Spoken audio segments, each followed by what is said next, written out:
Hey, Judy, pick up today's game program featuring team rosters and everything you need to know about today's game. You can purchase your game program at any of the ticket booths around Bailey Field for $1.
Just a reminder, fans, Union College is a tobacco-free campus. Smoking and chewing tobacco is not permitted on campus. Thank you for your support of Union's initiative for the health and wellness of our student athletes and community members. Brown Coach is the official charter company and a proud supporter of Union College athletics. Call Brown Coach or Brown Travel for all of your charter and travel needs.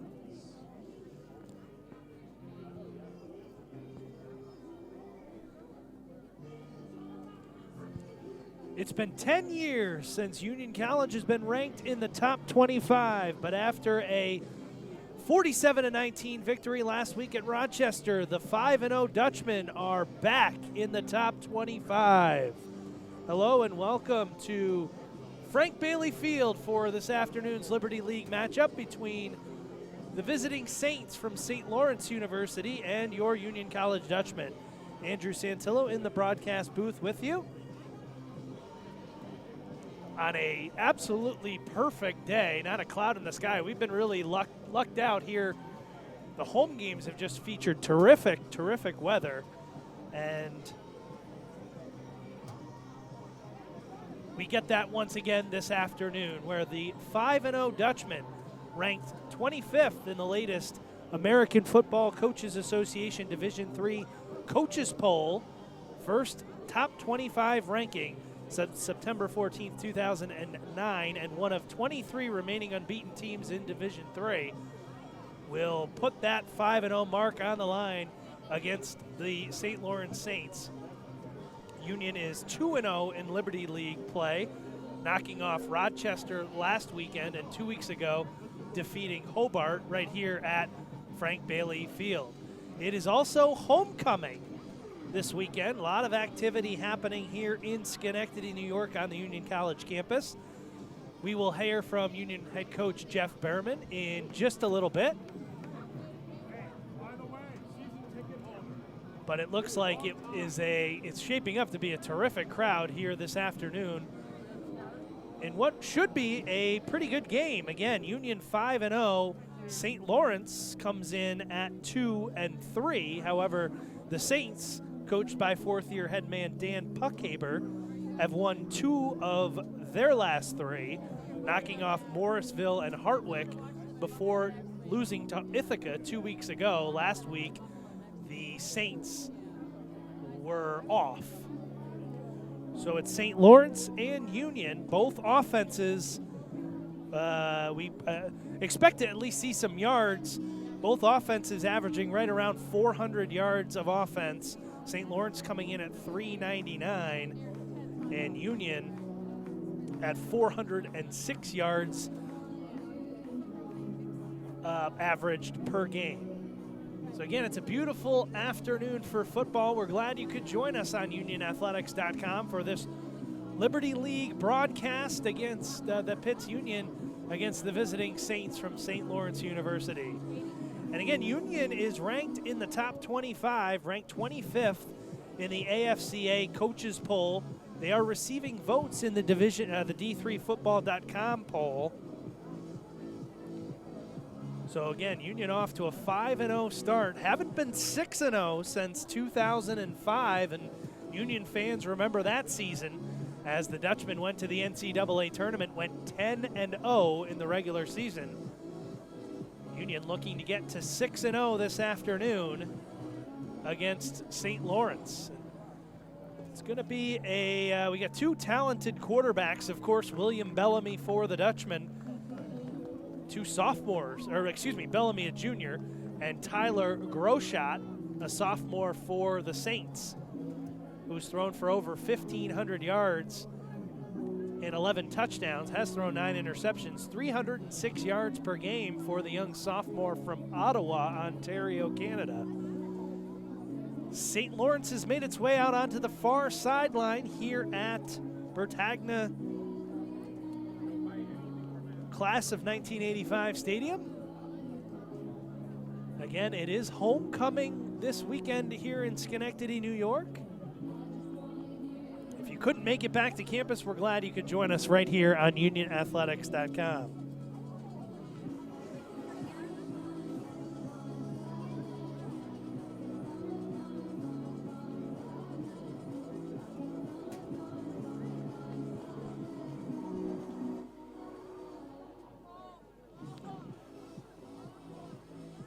Union has been running the football effectively the last 2 weeks. 2 weeks ago against Hobart, IK right here at home, IK Erebor had a career-high 191 yards rushing and 2 touchdowns. Last week he had 3 touchdowns at the University of Rochester.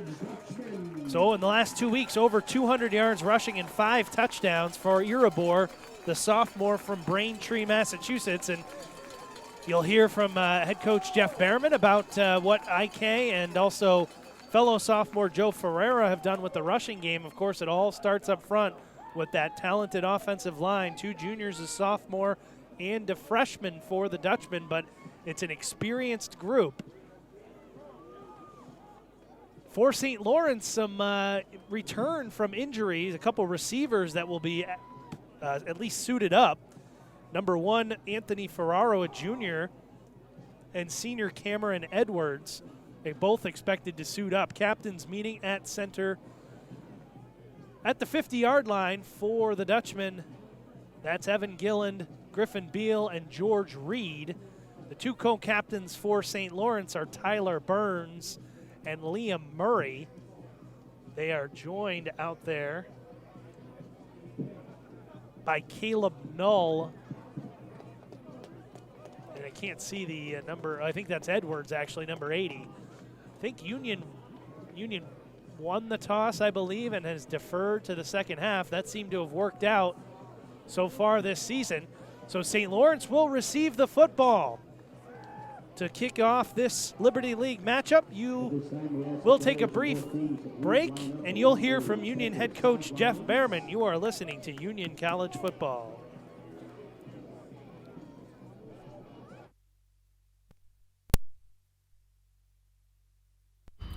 Back here, joined as always by Union head coach Jeff Behrman. And coach, coming off the road victory against Rochester last weekend, 5-0 overall, 2-0 in the Liberty League, and the team is ranked now in the top 25. I know that's not the goal of the season to be in the top 25, but what does it mean to to yourself and the program and the players to receive some national recognition for a good start to the year? I think that's what it is. It's nice to receive the recognition for the players' hard work and their effort that they're putting into this season right now.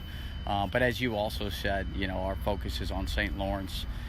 We have not spoken a word of the ranking as a coaching staff or as a player.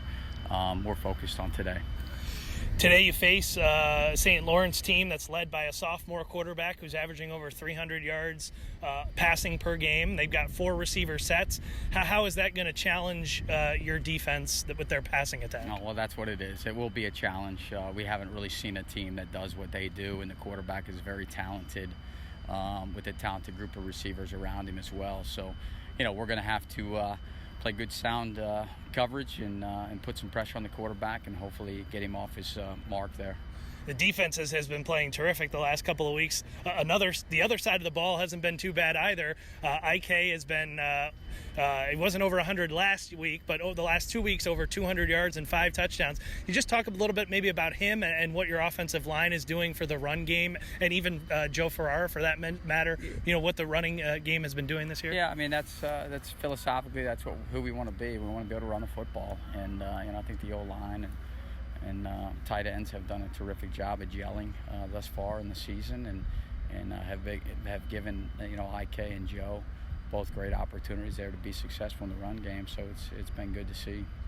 Lastly, any keys specifically to today? I know you always talk about winning each play, and obviously just want one more point than the opponent. But any specific keys you see to today? Nothing specific. It's the same formula every week. It's be able to run the football, keep the ball in front of us on defense, and play each play. Be disciplined. Thanks, Coach. Well, we'll take one more break, and we'll be back. It's Union versus St. Lawrence. It's homecoming weekend here at Frank Bailey Field. You're listening to Union College Football.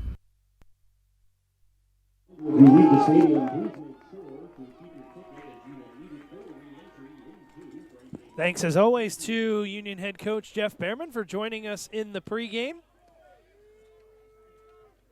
Great to get Coach's thoughts here before we get underway. As you heard, they haven't talked one bit about the ranking. Union College ranked 25th in the latest AFCA coaches poll and one of 23 remaining unbeaten teams in Division III football. So Union receiving some national recognition that the Dutchmen have not received in a little bit of time here under fourth-year head coach Jeff Behrman.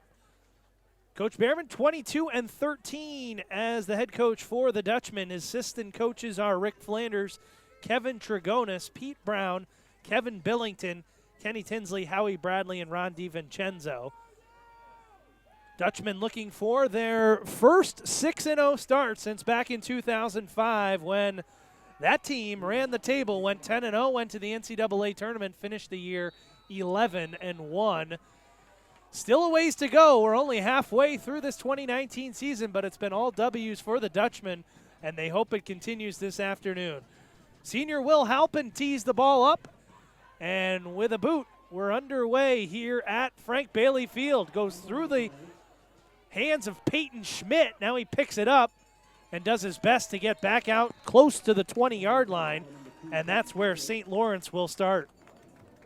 So Schmidt looking right into that sun. He's tackle on the play, number 26, Christian looking Hyde. kind of southwest, if you will, as the end zone that faces the north end zone. He was looking in the other direction. Had tough time handling that. Quarterback Tyler Groshot out for the Saints. 4 receiver set. This is what you'll see from the Saints. Quick bubble screen is a little low for Brian Dempsey. And Dempsey had a tough time corralling that. He had 27 receptions coming into the game, but the junior from Forestville, New York, just couldn't pick it off the carpet. Even if he had caught it, he would have been down right there because he had a knee down. For this St. Lawrence offense, Tyler Groshot, sophomore from Ottawa, Ontario, Canada, prepped at St. James School in Maryland. And he has been the quarterback for the Saints all of this season and most of last year. Quick pass out to the far side, complete to number 7, Andrew Murphy, junior from Glens Falls, New York. Pickup of 4 or 5, and it'll be 3rd and 5 for St. Lawrence on this first offensive drive, 30 seconds in.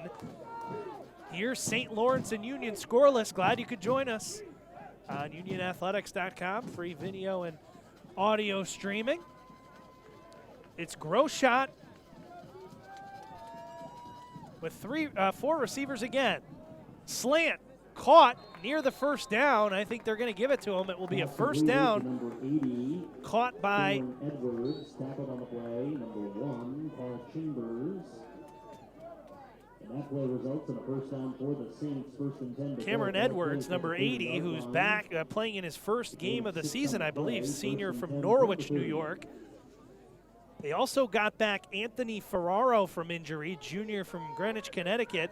His brother Vincenzo, program leading record, program holder of yards and receptions. And he's not too bad either.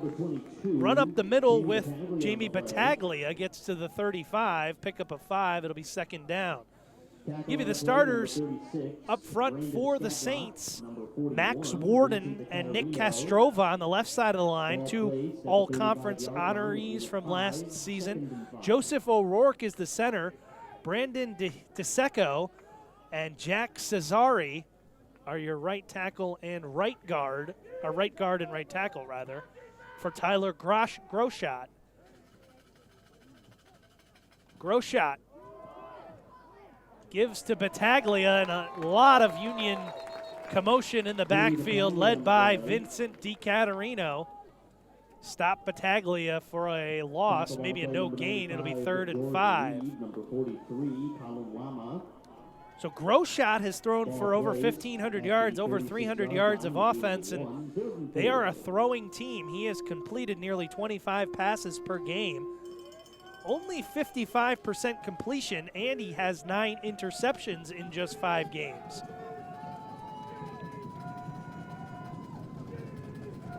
Coach Puckhaber said when he can sling it around, pretty elite. He can make almost every throw out there on the football field.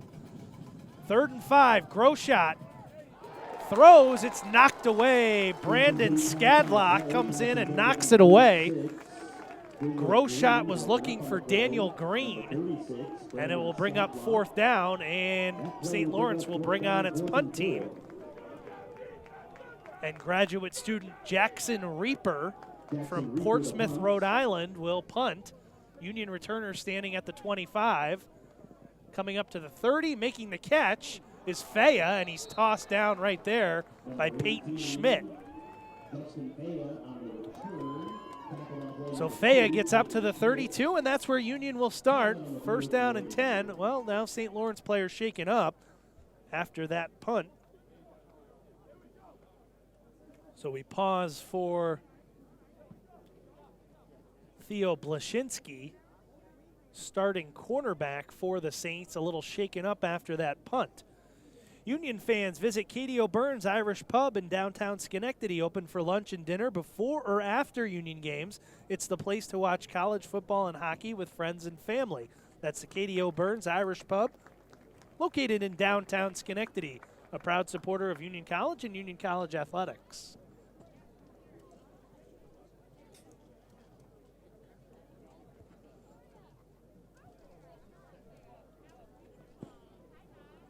So the Dutchmen will have it 1st down and 10 at their own 32, led by junior quarterback William Bellamy. And this is an offense that has just been on a roll, averaging 39 points per game, 406 yards, over 200 yards rushing and 200 yards passing average a game this season through the first 5. Bellamy has 3 receivers to the far side. Get a handoff for Irabor, and IK lurches ahead for a couple yards. Irabor, the sophomore from Braintree, Massachusetts, 7 career 100-yard games. Didn't have 100 yards last week against Rochester, but he did have 3 touchdowns. Had 191 yards 2 weeks ago against Hobart, his career high. Last season against the Saints, 32 rushes for 104 yards. Irabor already over 1,000 yards for his career. A lot of room to run for IK. He's at midfield, makes a move. He could go 25, 20, 15, 10, 5, touchdown. IK Irabor.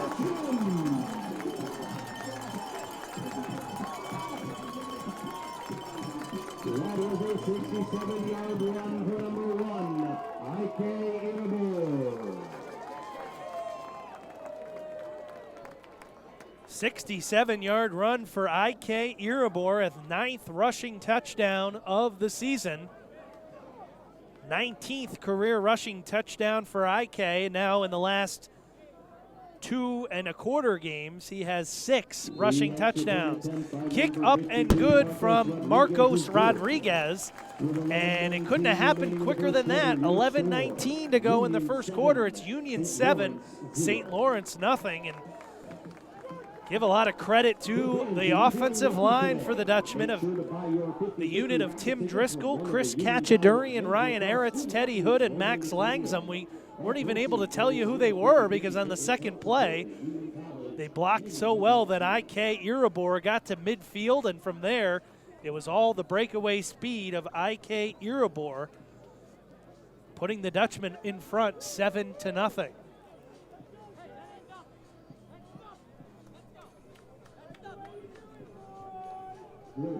So Union out in front 7-0. 11:19 to go here in quarter number 1. And Will Halpin has teed the ball up, and he'll kick it away once again, returning back there for the Saints. They have 3 returners standing at the 10-yard line. It's Schmidt, Cognetta, and Burns. This is Schmidt, the freshman from the 11. 15, 20, getting to the far side. He's got some room, and then he's swallowed up as he reaches the 30-yard line, and that's where St. Lawrence will start. Well, we've said it a few times here at home, especially. Union couldn't have started any better. They get a stop on defense right around the 30 or 40-yard line, and they get a punt. They get the ball, and 2 plays later, bam, it's 7-0 Union. First and 10 for Groshot and the Saints offense. Give you the Union defense here in just a second. Groshot patting the ball, has time, it's deflected. Incomplete pass on the play, pass intended number 34. Looking for Brian Dempsey, but it was knocked down by this defensive front. 3-4 unit under Rick Flanders. Talk about this defense, 13th in points per game, 11. 6th in yards allowed per game, 207. 8th in passing yards allowed, and 5th in the NCAA with 11 interceptions. 9 different players with interceptions for the Dutchmen on defense. 2nd and 10 for Groshot. 5 receivers, empty backfield. Has a little bit of time. Looking down the field, he's got a man wide open. And strolling into the end zone is Andrew Murphy. Groshot to Murphy, a gigantic play. Murphy had a touchdown last year against the Dutchmen, and with 5 receivers, St. Lawrence busts one big here, 71 yards, and they are on the scoreboard with 10:55 remaining in this first quarter.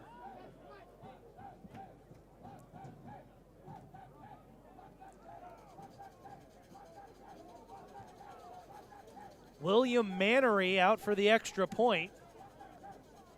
Hold, kick is up, and it is good, and we are tied. Hold from Tyler Burns, defensive back and co-captain. And with 10:55 to go, it's Union 7, St. Lawrence 7. So some long plays here early in this first quarter. 2 touchdowns in the first 5 minutes, and that was just a blown coverage. When we talked to Union head coach Jeff Behrman before the game, we knew that St. Lawrence would show 4 and 5 receivers, well, at least 4 receivers. That play they showed 5 receivers, and no one had Andrew Murphy, who had coming into the game 25 receptions for 386 yards and a touchdown. Like we said, had 4 catches for 39 yards and a touchdown last year against Union. And he strikes again, a big one. I think it was officially 71 yards for Murphy. Groshot to Murphy, 12th touchdown toss for Tyler Groshot. And just like that, it's 7-7. So after we give all those accolades to the Dutchman defense, as this kick's going to go out of bounds, and that's going to set Union up with good field position. Well, after we gave all those accolades to the Union defense, and they played well in the first possession, the second possession does not go to plan as St. Lawrence strikes it for a big touchdown. So we had a couple of short drives, 3 drives in this game, and 2 of them have resulted in long touchdowns. The Dutchman offense coming back out onto the field. They'll start at the 35 after the kick rolls out of bounds.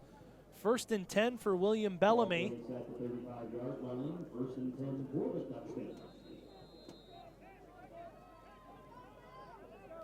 7-7, here's the score in Schenectady. Bellamy looks to the sideline. He's got 3 receivers, 2 bunched up here to the near side. That's where they go with Beal. Makes the catch, stumbles, and then he's caught from behind, or caught around the legs by Kyle Frimmel, sophomore linebacker. A couple of guys who had big games last year against St. Lawrence. Griffin Beal, Andre Ross Jr. had 7 catches for 40 yards and 2 touchdowns. And Irabor was over 104 yards, no touchdowns, but had 104 yards up at Leckenby Stadium in Canton, New York. Joseph Ferrara's first carry of the game, and he's going to have a first down out to the 48-yard line, pickup of 6 for the sophomore from Rocky Hill, Connecticut. We'll give you the St. Lawrence defense here up front, a 3-4 look for their defensive coordinator, Ricky Hober, Caleb Null, and Ryan Renke. Up front, Ethan Roberts, Sean Murphy, Liam Murray, and Kyle Frimmel are the linebackers, a talented group that includes Roberts and Murray, junior co-captain. Looking deep is Bellamy, and making the catch is Will Sermon. Big connection there from Bellamy to Sermon. And that play results in a first down for the Dutchman. 40-yard pass from Bellamy to Sermon. Sermon, the junior transfer from Holy Cross, a native of Louisiana. And just like that, Union is on the roll here with under 10 minutes to go in the first quarter. 7-7 is the score, but Union is threatening here again. 40-yard hookup from Bellamy to Sermon. Now the handoff for Ferrara, dancing through the middle, picks up a couple of yards. Secondary for St. Lawrence includes Theo Blashinsky, Max Gilbert, senior co-captain Tyler Burns, who Coach Puckhaber called the brains behind the operation in the secondary, and junior Ramad Johnson. Second down from the St. Lawrence 10. Union can get a first down. 2nd and 7. 3 receivers to the near side includes IK Irabor, who now goes in motion. Push pass. It's Irabor. And running to the to the far side, but to the near sideline as that play started on the right hash mark. Irabor didn't have a lot of room to run, but he picks up 2 or 3, and it'll be 3rd down. Ball placed at the 7-yard line. A gain of 3. Approaching the midway point of this first quarter, Union 7, St. Lawrence 7. Irabor comes off and Will Sermon on. So right now you have 3 receivers in Sermon, Ross Jr., and Beal, and Ferrara is in the backfield. Bellamy in the shotgun. Junior has completed 65% of his passes. He puts it up, looking for Ross Jr., who was open, and it was just over his head. Outstretched hand. Number 2, Andre Ross Jr. Looking for Ross Jr. That play will bring up 4th down. Andre Ross Jr., 12 catches this season for 323 yards and 4 touchdowns coming in. He's still been a big play strike, averaging 27 yards a reception, but only 65 yards per game. And with 4th down, they're going to bring out the field goal unit. And Marcos Rodriguez, who's 3 for 3, is long from 34. This will be about 25 yards, and it's up and good. So Rodriguez knocks it through from the right hash, and Union now leads it 10-7 with 7:34 to go in the first quarter. So the big play from Bellamy to Sermon sets up the Union field goal, and it's 10-7 Dutchman here at halfway through this first quarter. Union fans, Brown Coach is the official charter company and a proud supporter of Union College athletics. Call Brown Coach or Brown Travel for all of your charter and travel needs. That's Brown Coach, a proud supporter of Union College and Union College athletics.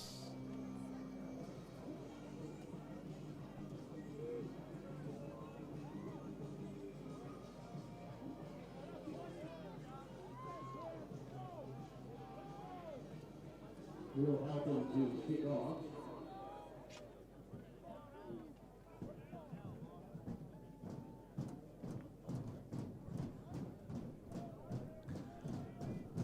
Will Halpin to kick it away. St. Lawrence, 3 guys back. I believe this is Cognetta from the 15.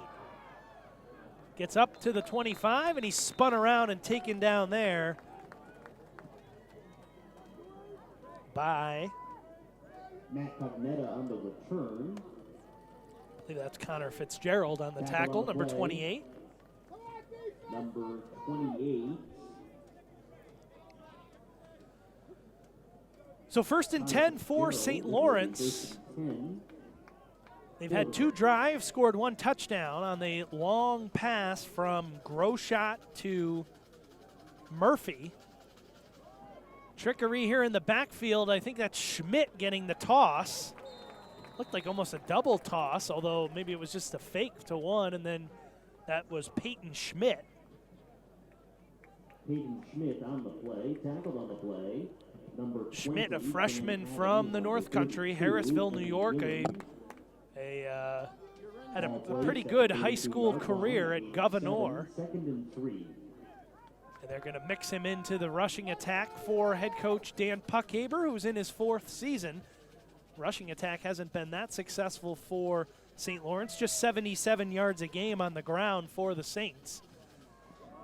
They give this to Battaglia, trying to get behind his offensive line, and he gets a few yards before being swallowed up by the Union pursuit, including Austin St. Pierre and Colin Lama. Ball placed at the 35-yard line. That play results in a first down for the Saints. First down for St. Lawrence as they got right to the 35.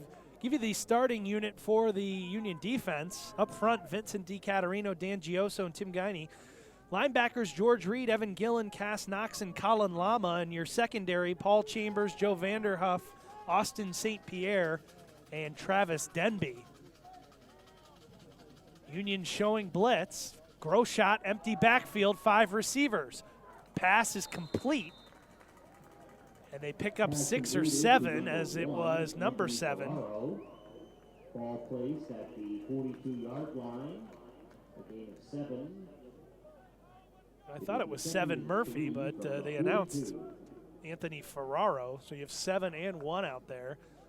Either way, the pass connected up to the 42, and it'll be second and short for St. Lawrence. Keeping 5 receivers out there for Groshot. Doesn't have a lot of back protection. No tight end, no fullback. He's getting pressured here. He takes a big hit, and the pass goes incomplete. DiCaterino in on the hit.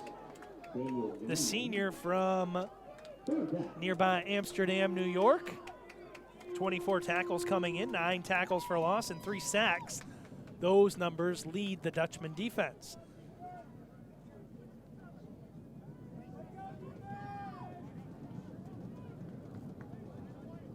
Third down and short from the 42 for St. Lawrence. 5:28 to go in the first quarter. Union 10, St. Lawrence 7. Toss, counter play for Schmidt. Gets away from a tackler, but not going to get to the first down line. Actually just got back to the line. Well, maybe give him a yard. Out on that far side, got up to the 43, but he's going to be 2 yards shy. And St. Lawrence is going to bring on the punt team. And that play will bring up 4th down. Ball placed at the 43-yard line. 4th and 2.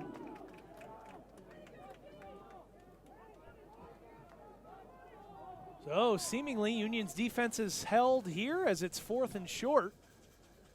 And Jackson Reaper gets off a pretty decent kick. He got hit. Fair catch called for at the 20 by Fea. And Reaper is limping off there. I think the Union player maybe was suggesting that they got blocked into Reaper. That's why there was no flag, as he got up and said, immediately said, was kind of motioning to the official who didn't throw a flag. So Union will have it 1st and 10 at its own 21 with 4:43 to go here in quarter number 1. Dutchmen lead at 10-7. A couple of long touchdowns. One for IK Irabor on the ground, and then for St. Lawrence, it was Groshot to Murphy for a long touchdown pass, and that's where we are right now, 10-7, Union leading it. Here's Irabor on 1st and 10, and he was fighting for yards but couldn't get out of the grasp of Ryan Renke, junior local guy from Schenectady, New York, Mahonison graduate, having a nice season, 17 tackles, 4.5 tackles for loss, and held Irabor to a gain of 2. Playing that right defensive end for St. Lawrence. This is the 64th all-time meeting between these two schools. Union leads the all-time series, 38, 20, and 5 ties. This is a series that goes back to 1907. Here's Irabor. And he is out over the 30-yard line. He's got a first down out to the 32, pickup of 8, and a first down for Erebor. Back-to-back runs for IK. Union's won the last 2 meetings. St. Lawrence had won 4 straight. Quick snap for Union, and Erebor getting all the way up near midfield. There was a flag on the far sideline. Number 29, Kyle Frimmel. Number 28, Mason Goldstein. And that play results. They're going to mark this one. I think they're moving back. The Dutchman got to the line quickly, a little too quickly, as they're moving Union back, and they're saying it was a false start. So that'll cost the Dutchman 5, and actually much more than that, as Erebor was up near midfield. This 5-yard penalty is going to move the ball back to the 27. Erebor moves just so gracefully. I mean, he's moving at full speed, yet he's making moves that you almost think he can't be moving at full speed, but he's moving faster than everyone else out on the field. We saw it 2 weeks ago against Hobart. He had I believe it was a 30-yard touchdown run that was just breathtaking. I mean, he's just cutting in and out and juking this way and that way, and he's just a nice, clean runner. Here's Joseph Ferrara, who had a head of steam, runs right up the middle and gets some of that yardage back after the penalty and a few more as he gets an 8-yard gain out to the 35. So it'll be 2nd down and 7 for Union. 2:55 to go here in the opening quarter. It's Union 10, St. Lawrence 7. Bellamy, hands for Ferrara. Ferrara, not much room. He was kind of looking for a clear lane and nothing in front of him as Brian Casaza came up and made the stop. Freshman from Tampa, Florida. Linebacker for St. Lawrence. 3rd down and long now after a 1-yard loss on that run for Ferrara. It's 3rd and 8. Union has 3 receivers, 2 to the far side, and now a timeout is going to be called by Union head coach Jeff Behrman with 2:10 remaining in this opening quarter. It's Union 10, St. Lawrence 7. Union Athletics would like to thank Nico's Pizzeria and Rooftop Tavern, located on State Street in downtown Schenectady. Nico serves lunch, dinner, and late-night food. They also have daily specials. Call for delivery. That's Nico's Pizzeria and Rooftop Tavern, located in downtown Schenectady, a proud supporter of Union College and Union College Athletics.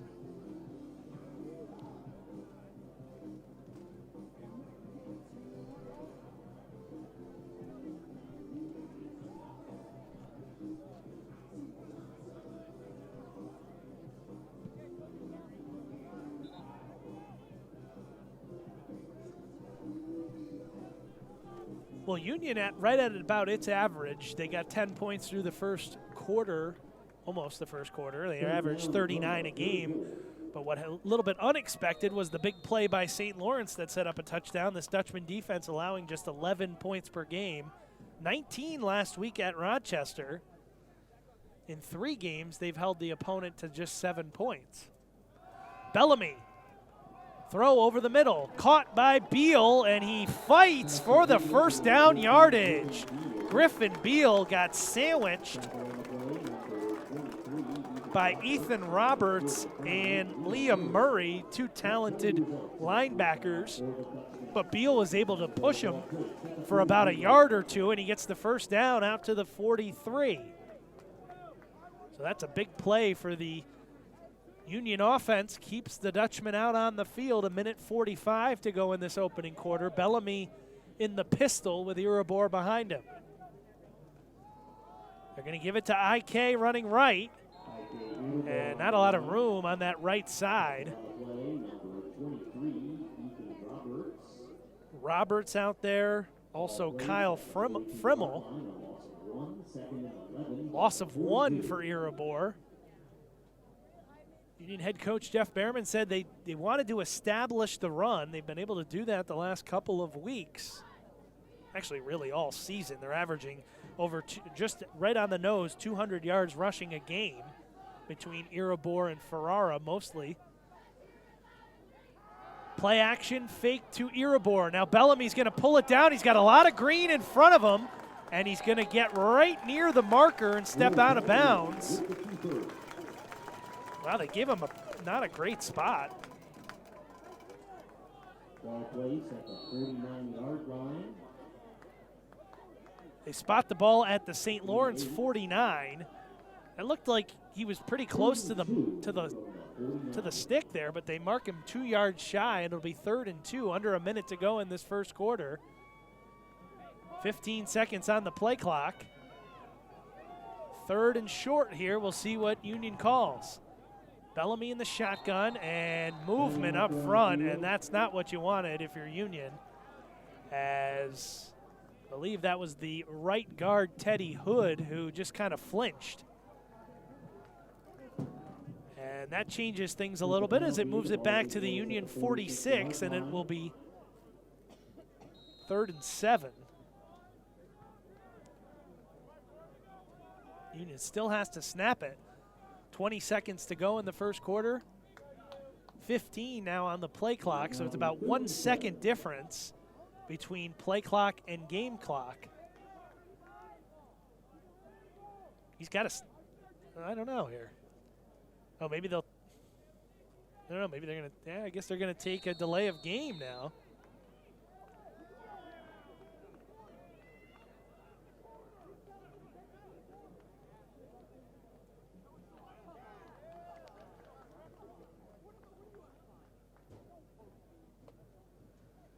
Well, head coach Jeff Behrman is not happy. I think he thought that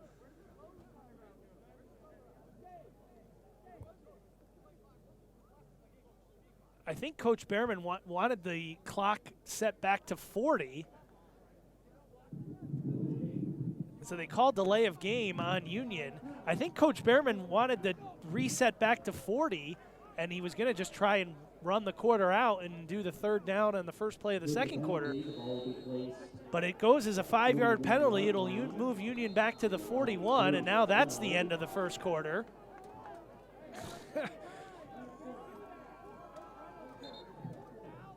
Fans, that's the end of the first quarter. At the end of the first quarter, your score, Union College 10, St. Lawrence 7. The second quarter. So that's the end of the first quarter. Ended a little strange as Union has a 10-7 lead. Back-to-back penalties where head coach Behrman, I don't think was too thrilled. I think he thought, well, he certainly thought the clock was going to run out before the play clock did, but I think what he was insisting was that it should have been reset to 40, I think. There was about a second difference. It actually stopped at 2 seconds. And then after the delay of game penalty, they ran the clock again, and that's when we get the end of the quarter.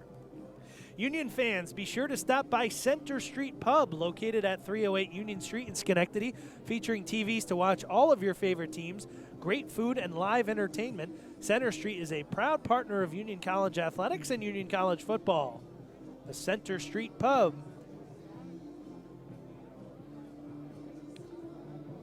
So 1 quarter in the books. We had 2 long touchdowns in that first quarter. I.K. Iribor with a long run for the Dutchman 6.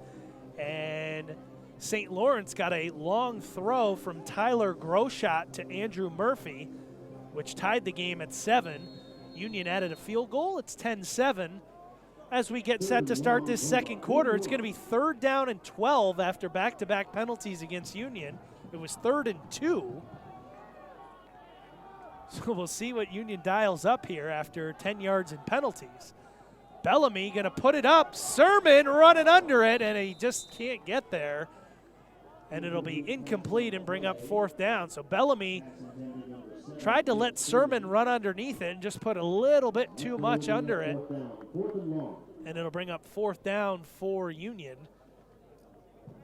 And the Dutchman will punt, and because we changed sides of the field, senior return man for St. Lawrence, Tyler Burns, is now not looking into the sun. And now St. Lawrence is going to take a timeout as they did not have the right personnel out there. I think they only had 10 guys out on the field. So Coach Puckhaber spends a timeout, 14:54 to go here before halftime. It's Union 10 and St. Lawrence 7. Fantastic banking products. Visit TrustSoulBank.com for more details.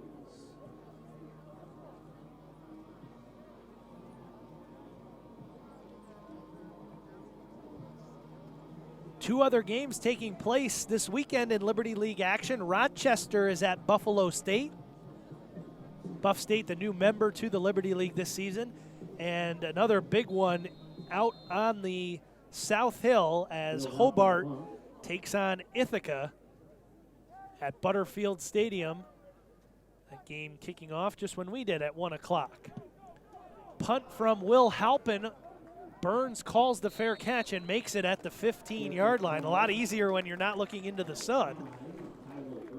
And that's where St. Lawrence will take over. 14:47 to go in the second quarter, and Groshot and the St. Lawrence offense comes back out onto the field.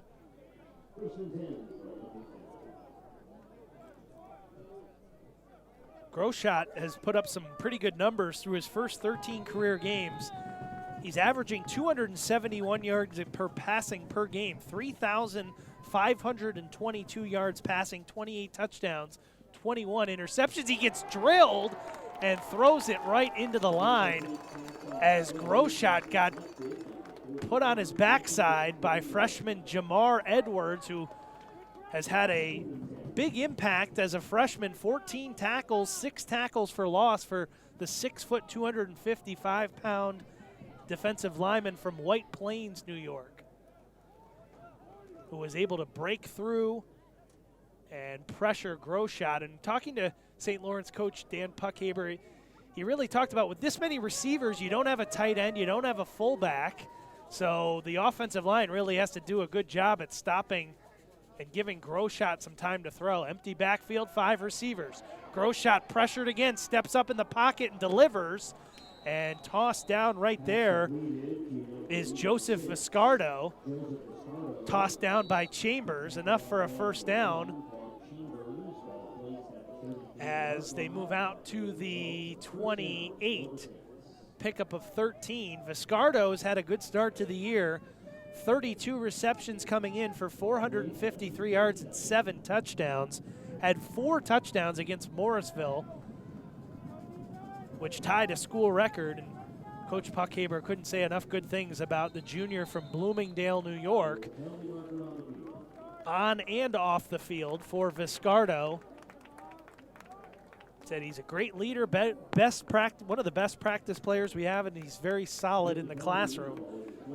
Meanwhile, a false start for St. Lawrence backs the Saints up to the 23. It'll be first down and 15, but Viscardo has had a heck of a year in his junior year for St. Lawrence. His first time we've called his name this afternoon. 4 receivers for Groshot, and he's going to get swallowed up and tossed down. Coming from the backside, Dan Gioso, the junior from Walpole, Massachusetts, tosses Groshot down at the 21. Only a short loss of 2, but again, Groshot just holding the ball too long, and Union getting pressure, only sending 4. So to bring up second and long for the Saints. From the 21. Immediate pressure, pass complete to Viscardo, and he gets absolutely drilled, and now flags fly. I didn't see that. He got hit hard, but that looked like it was a shoulder or an arms as Viscardo was tied up. They've been more diligent calling this targeting infraction, but I don't think that was targeting. Viscardo had his arms out in front of him and the ball, and he got hit hard. And now the referee's talking this over because the targeting call while it's obviously important for player safety, really has a drastic effect because you lose a player for an entire game. So they've got to talk this over and make sure they're all on the same page here.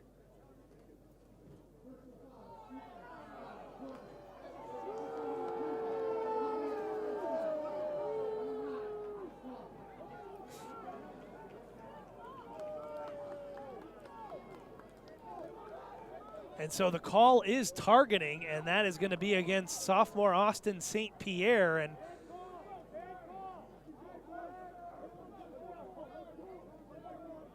And St. Pierre now has to leave the field as he is ejected for targeting.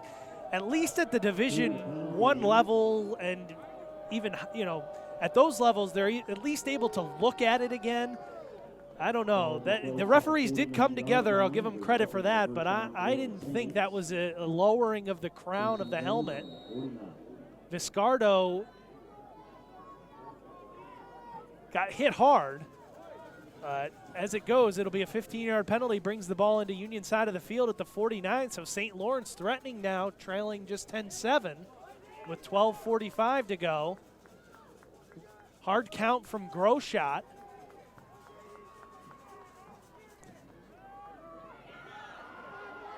He steps out of the rush and gets a couple of yards before being tackled by DiCaterino.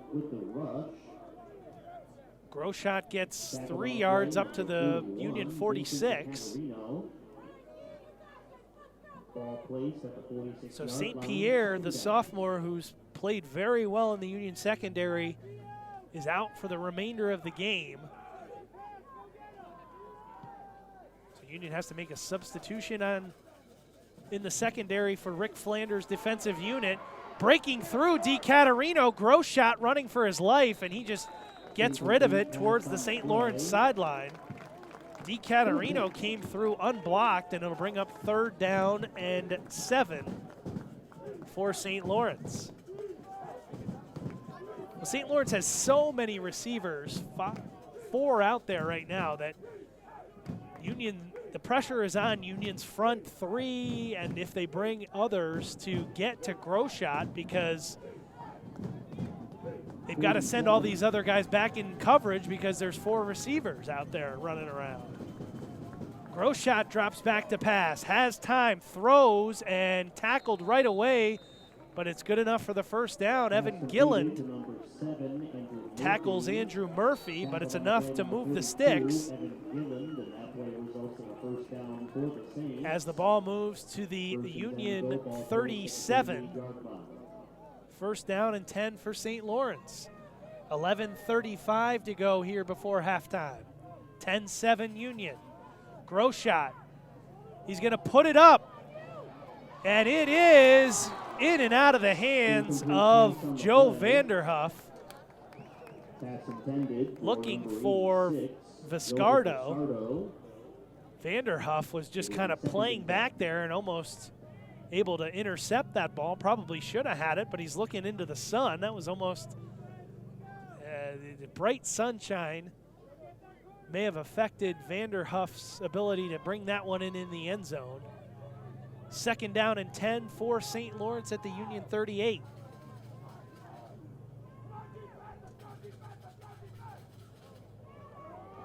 Looked like some movement. Schmidt takes the run. He's got a first down and more.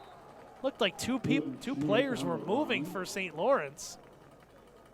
But they'll get the first down. It looked like Schmidt was going to go in motion, and then somebody else kind of moved up. It was a weird-looking play. But Schmidt had a big hole on the right side, and he's able to get all the way down to the Union 35. Mixing Peyton Schmidt into this run game along with Battaglia, who's out there right now, the sophomore. They throw it for Ferraro, and he tried to tightrope down the sideline, but he stepped out of bounds inside the 20. At the 17-yard line. Ball's at the 17, pickup of 8. 2nd and 2. So St. Lawrence on the march here, looking to take the lead early in this second quarter. Dutchman defense needs to stand up here. Groschat has 4 receivers, 3 to the far side.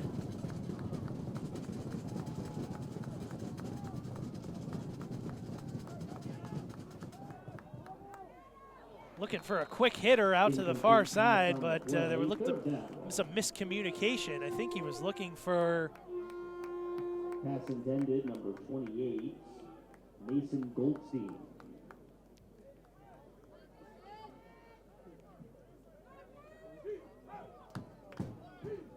Said the pass was intended for 28. That's a defensive player, Mason Goldstein, a sophomore defensive back. It is 28 out there.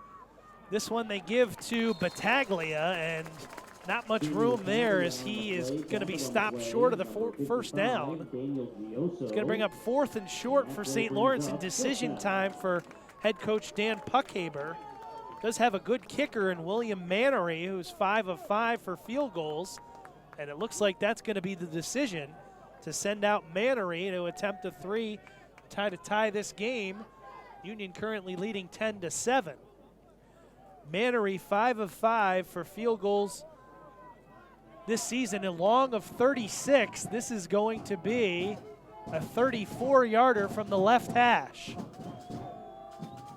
Hold down, kick up, and it is wide right. So Mannery had some extra words for the Union defenders as he was running off. Looked like maybe one of the Union defenders had a word for him as well. But Mannery's first miss of the season, he's now 5 of 6. And the score remains 10-7 in favor of Union with 9:32 to go. So the Dutchman kind of dodged one there, as Mannery was 5 of 5 on the year, had missed a couple of extra points, but hadn't missed a field goal until just there. And so Union will take over 1st and 10 from the 20.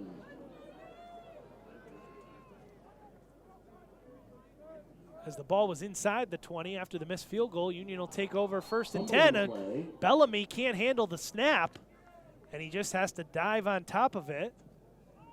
Smart move from Bellamy, although they lose yards, at least they keep the football. It'll be a loss of 4 back to the 16, and it'll bring up 2nd down and 14 for the Dutchman. Well, last year against St. Lawrence, Bellamy was 20 of 32 for 165 yards and 2 touchdowns to Andre Ross Jr. The Union offense hasn't had much explosiveness in this first half except for the big run from Iribor, which is Union's lone touchdown. Pitch out to Ferrara. He's trying to get to the corner, finally does, and gets a couple of yards before he's pushed out of bounds. Knocked out of bounds by, it looked like Liam Murray. Junior co-captain. 20-yard line, 3rd and 10. 43, team high 43 tackles coming into today's game. Had 16 tackles last year against Union up at Leckenby Stadium. Ferrara didn't get any yards, so it's going to be 3rd down and 10. Oh, no, he got 5 yards. Sorry, they lost 5 on 1st down. So he got 5 yards back to the 20. It'll be 3rd and 10. Coming to the near side, Ferrara, he had some room, lost his footing, then got it back, and he's going to be short of the 1st down. So an interesting call there on 3rd and 10 as Union runs it with Ferrara. We've seen that in 3rd and long situations, but that was 3rd and really, really long. Ferrara gets 6, and it'll bring up 4th down, and Union's going to punt.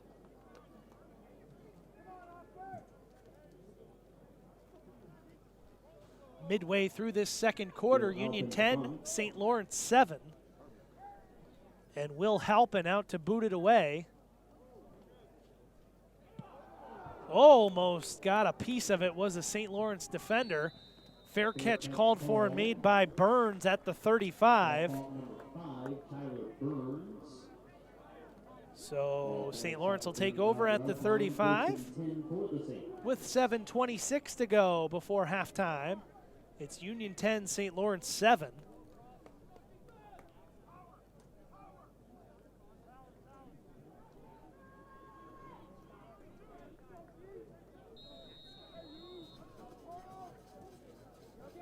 Groshot back out there. St. Lawrence in this 4-wide set. They like to sling it around, as Coach Puckhaber says. This time they run right up the middle, and there's really been no room for Bertagna. Bertagna, the sophomore from Brewerton, New York. Came in with 331 rushing yards. He'll get 2 there, up to the 37. But Union's defensive front has done a good job against the run. Jack Flanagan, freshman from Connecticut, in on that tackle. As we go under 7 minutes to play in this first half. Groshot had time, connects with Ferraro, and he's got a first down into Union territory. Cutting across the field, he steps out of bounds at the Union 45. And so far, St. Lawrence's offense has been running pretty smoothly here in this first half. At least the run game has not, but the passing attack led by sophomore quarterback Tyler Groshot has 4 receivers, 3 to the near side for the sophomore. Fakes, nope, gives to Bertagna. And again, no room for Bertagna as he runs into the Union's front of Jamar Edwards, Dan Gioso, both in there, along with DiCaterino and Lama. No gain for Bertagna. No gain on the play, 2nd and 10.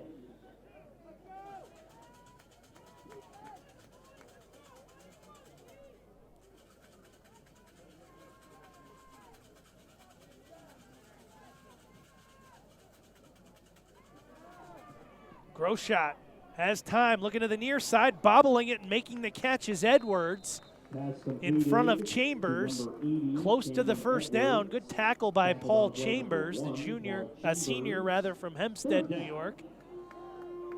3rd down and 2 after the 8-yard toss from Groshot to Edwards.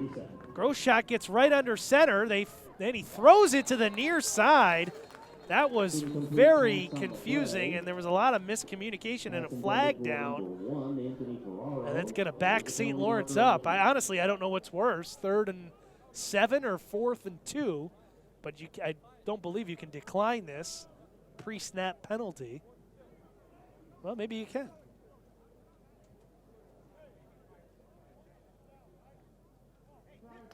Yeah, prior to the snap. So can't decline that. It'll move the ball back to the Union 42, and it'll be 3rd and 7. Move the penalty. That play was very, St. Lawrence didn't look to be comfortable there as Groshot got under center and then just kind of slung it out looking for Ferraro, but he was not ready for it. Groshot back in the shotgun. Takes the snap, settles, now is flushed out of the pocket, rolling right, lets it go, a flag flies, and it's caught for a touchdown. Murphy behind the defense again. There is a flag down, but I believe it's going to be for the hit on Groshot. And so this, I believe, is going to stand. Another long touchdown from Groshot to Murphy, and St. Lawrence, well, there's, again, been no indication here. St. Lawrence is going to take a 13-10 lead with 4:55 to go in the second quarter.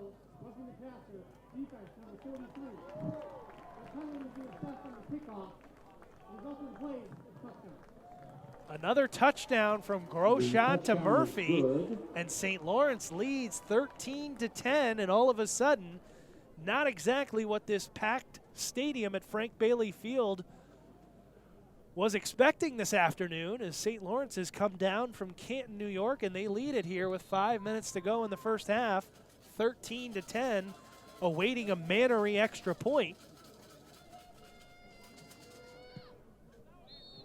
Kick is up and good. Number 77, William Mannery, and it's 14-10. So Union had a 7-0 lead.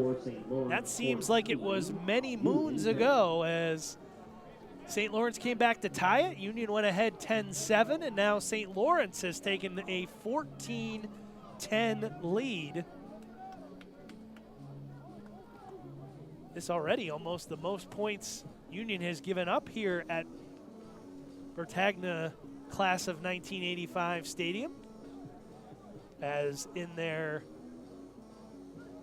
previous 3 games here at home, they had only given up 31 points total in 3 games. They've given up 14 here in the first half this afternoon. St. Lawrence leading at 14-10 in a score that I'm sure is going to turn some heads here at least early. Union, again, ranked 25th in the country for the first time in 10 years. They're in the top 25 of either the coaches poll or the D3Football.com national poll. Ranked 25th in the AFCA poll, coaches poll, receiving votes in the D3Football.com poll. Kicking off from midfield because of the penalty, the roughing the passer. And ball placed at the 20-yard line. So Union will take over 1st and 10, 4:55 to go, and the Dutchmen have to get going here as St. Lawrence leads it 14-10. Union fans, Trustco Bank is proud to be a leading community sponsor of Union College athletics and Union College football, offering residential mortgages, hometown checking, and friendly personal service. Trustco Bank has been serving our community since 1902. That's Trustco Bank, a proud supporter of Union College and Union College athletics. Union offense back out on the field, trailing 14-10 with 4:55 to go. Bellamy handoff for Iribor, and Iribor is going to lose yards as St. Lawrence is feeling it right now as their front diving through there. Caleb Null. Number 23, Ethan Roberts. It'll be 2nd down. Null, Hober, and Roberts in on the stop of Iribor. IK lost 3 back to the 22.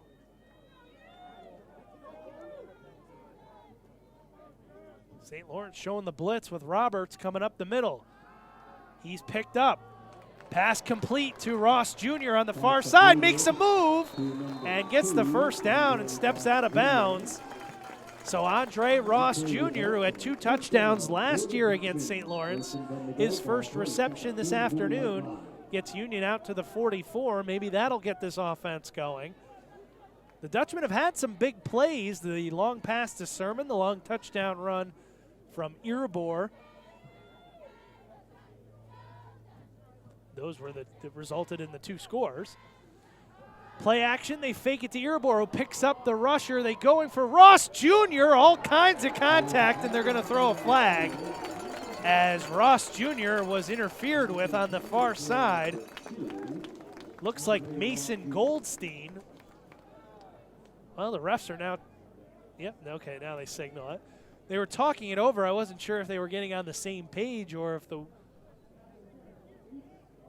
one stripe was trying to convince the other stripe it wasn't a penalty. A good penalty, though, from Goldstein, the sophomore from nearby Hudson, New York, as Ross Jr. got behind him, and only a 15-yard penalty rather than giving up a long pass, which could have even maybe resulted in a touchdown. So the pass interference call moves the ball to the St. Lawrence 41, and that's where Union has it 1st and 10. 3:48 to go before halftime. St. Lawrence leads Union 14-10. And Union looking for its first 6-0 start since 2005. Bellamy gonna let it loose for Ross Jr. Touchdown, Union! Bellamy to Ross Jr., 41 yards. And just like that, Union goes back in front, 16-14. Bellamy to Ross Jr., Bellamy's 10th touchdown toss of the season for Ross Jr. He has 5 receiving touchdowns.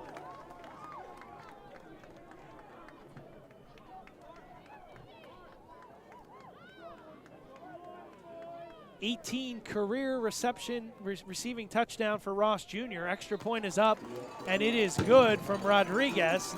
So with 3:40 left to go, Union fans and I guess players can take a deep breath as the Dutchmen go back in front. It's 17-14, and Union clearly saw something there as they just kind of kept going Ross Jr.'s way 3 times in a row, worked for 2 receptions and the pass interference penalty. And the second reception was a long 41-yard touchdown pass from Bellamy to Ross Jr. for William, his 32nd career passing touchdown, 10th touchdown toss this season. So Union leads at 17-14 with 3:40 to go, and the Dutchmen will kick off.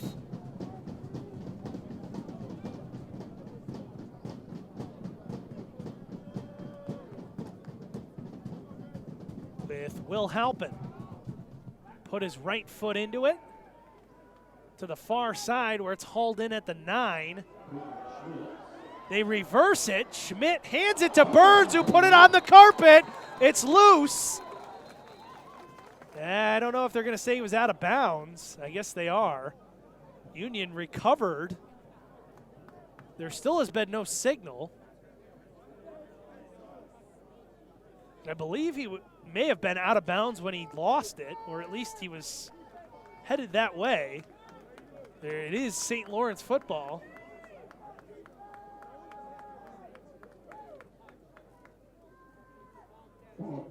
They move Burns back, and there was a reverse there from Schmidt to Burns. So they move Burns back to the 35-yard line. It'll be 1st and 10 for the Saints, 3:31 to go before halftime. Stay with us at halftime. We'll have a look at the stats, the other scores around the Liberty League, and we're also going to be joined by Daily Gazette writer Bob Weiner. Groshot is pressured, and he's going to be taken down, a sack. Taken down in the backfield by Dan Gioso. Short loss of only 3. The Union defense, which has given up 2 long passing touchdowns, trying to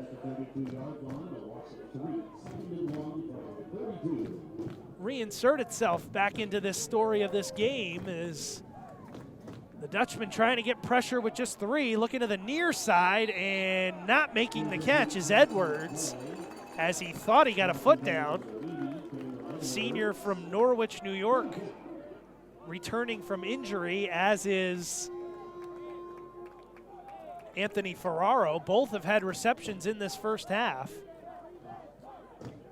Huge crowd here at Bertagna-Class of 1985 Stadium. Groshot looking over the middle. He's got his man complete. That's Murphy, who has both touchdown receptions, and he is stood up at the 47. It'll be enough for a first down. Clock rolling, 2:40 to go before halftime. Union leads St. Lawrence 17-14 in a exciting first half here from Frank Bailey Field at Bertagna-Class of 1985 Stadium. Again, a terrific crowd here in Schenectady, New York. Groshot, time to throw, complete to Viscardo, and he is taken down by Vanderhuff and Chambers. Viscardo's a big target, 6'2", 195. He's got another first down into Union territory, ball spotted at the 42. Well, Groshot's had a good first half. The sophomore, Coach Puckhaber said, obviously, he's more effective without turning the ball over, which St. Lawrence has not done in this first half. Empty backfield, 5 receivers. Groshot, 21 career interceptions, which is a little high in only 13 games. That pass off the hands of Dempsey and falls incomplete. Clock stops with 1:49 to go before halftime. Union's already lost a defensive player. Sophomore defensive back Austin St. Pierre was called for targeting, which I think was a tough call on St. Pierre. But he got, that means he's out for the remainder of the game. Groshot again, empty backfield, 5 receivers, 3 at the top. Has time, finds his man Ferraro, and he is got it enough for a first down inside the 30. Anthony Ferraro, who played in just the first 2 games, had only 7 catches before injuring his ribs in the game against Norwich. First and 10, St. Lawrence, ball at the 28. Again, empty backfield for Groshot. Quick throw to Ferraro again, and he is quickly tied up by Mark Zazzaro, the junior from Wethersfield, Connecticut. Pickup of 3. And now Union head coach Jeff Behrman is going to take a timeout with 1:14 to go. Ball's actually spotted at the 24. And Coach Behrman wants to give his defense some time to take its breath. Union leading 17-14 here. Again, it's homecoming weekend. Terrific crowd on hand. The bleachers are full. The hill across the field is completely full. And we've got a terrific weather day.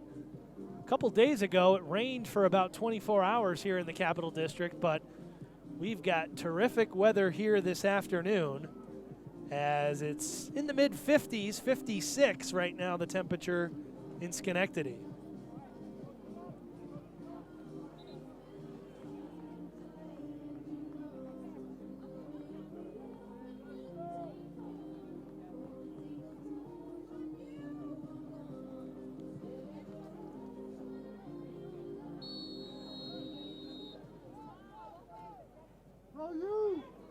Second down.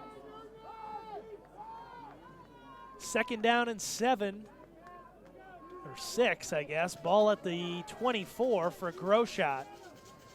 He's got 2 passing touchdowns in this first half. The sophomore from Ottawa, Ontario. Looking for Viscardo on the slant. Good defense. That's Cass Knox, number 24, knocking it away, the senior from New York City. Had 12 tackles last week against Rochester.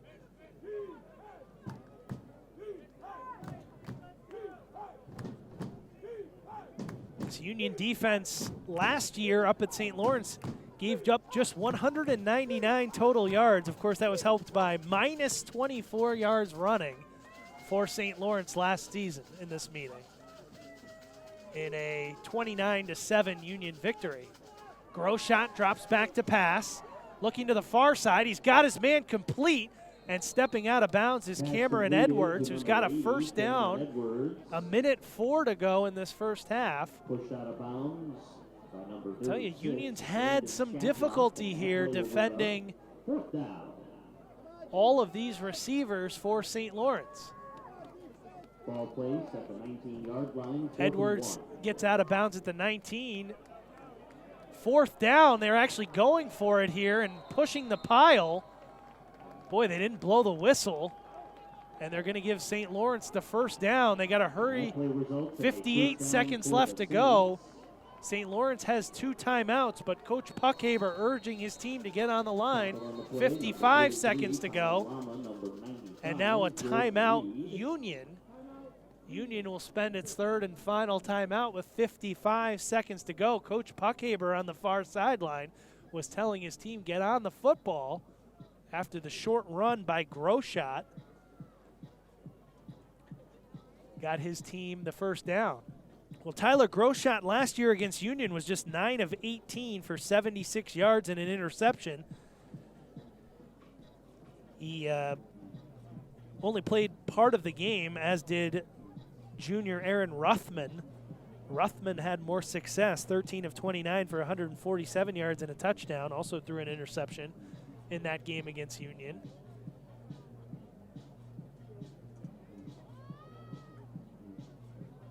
But St. Lawrence's offense, which averages 25 points per game and 399 yards, 322 of it through the air, has been good in this first half.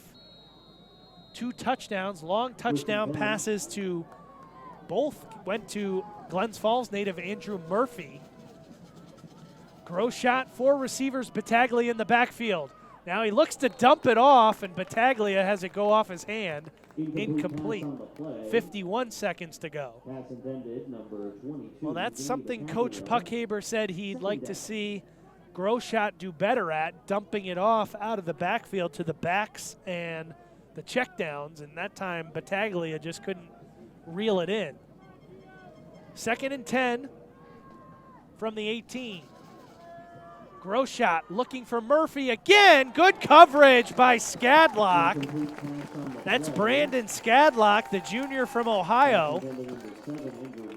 Terrific job there, not interfering with Murphy and then getting his hand around to bat the ball away for Brandon Skadlock, who is a cornerback.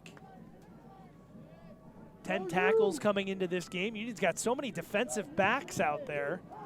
Well, they only have 4, but again, you got 4 receivers you're going up against, so you got a linebacker also in coverage usually. Groshot looks right, now comes back left. He's got his man caught, is Edwards. Edwards made a move, and he's got the first down. He made a move to get around Paul Chambers, and then Evan Gillen made the tackle. Timeout in St. Lawrence with 38 seconds left, and it'll be 1st and goal for the Saints when we come back from the timeout. Union fans, Wolf's Beer Garden, Schenectady offers the best German, local, and craft brews. Join us for lunch, dinner, and weekend brunch. Plus, every Wednesday is Union Night, your official tailgating and away game watch party for Union College football and men's and women's hockey. Wolf's Beer Garden says, go Union. The Wolf's Beer Garden, Schenectady, a proud supporter of Union College and Union College athletics.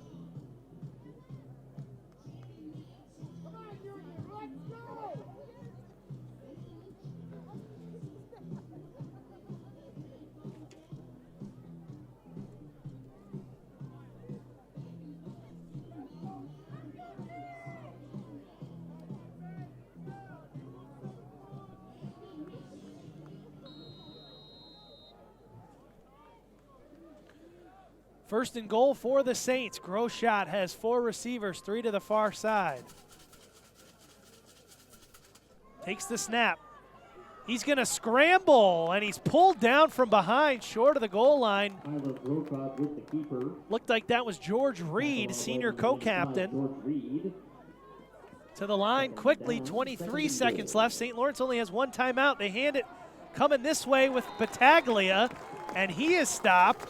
And St. Lawrence spends its final timeout with 16 seconds to go. So a couple of interesting calls there from St. Lawrence head coach Dan Puckhaber. You've got Groshot, who's acquitted himself nicely as a passer. They have a designed run for him. Then they hurry to the line and come back with a little counter play with Bertaglia. Both plays didn't pick up much, and now you've got 3rd and goal with 16 seconds left and no timeouts for either team. So you've really got to throw this football into the end zone, because if you're tackled in the field of play, the clock's going to run out here. Not going to have enough time to get out. Can't spike it because it would be 4th down. And you really wouldn't have enough time to get the field goal unit out there. So this has got to be a throw to the end zone for St. Lawrence. 4 receivers, Groshot with Bertaglia in the backfield. He's in the shotgun, looking a quick slant, and it's incomplete. 12 seconds to go. Good coverage. Coach Puckhaber wanted a flag on the far side. And now he's going to send out his field goal unit. Wanted a flag on that slant. So Union's defense has forced a field goal attempt, and William Mannery, who was perfect coming into this game but has missed a field goal already. And now he's got a 20-yard chip shot to try to tie this game with 12 seconds to go in the first half.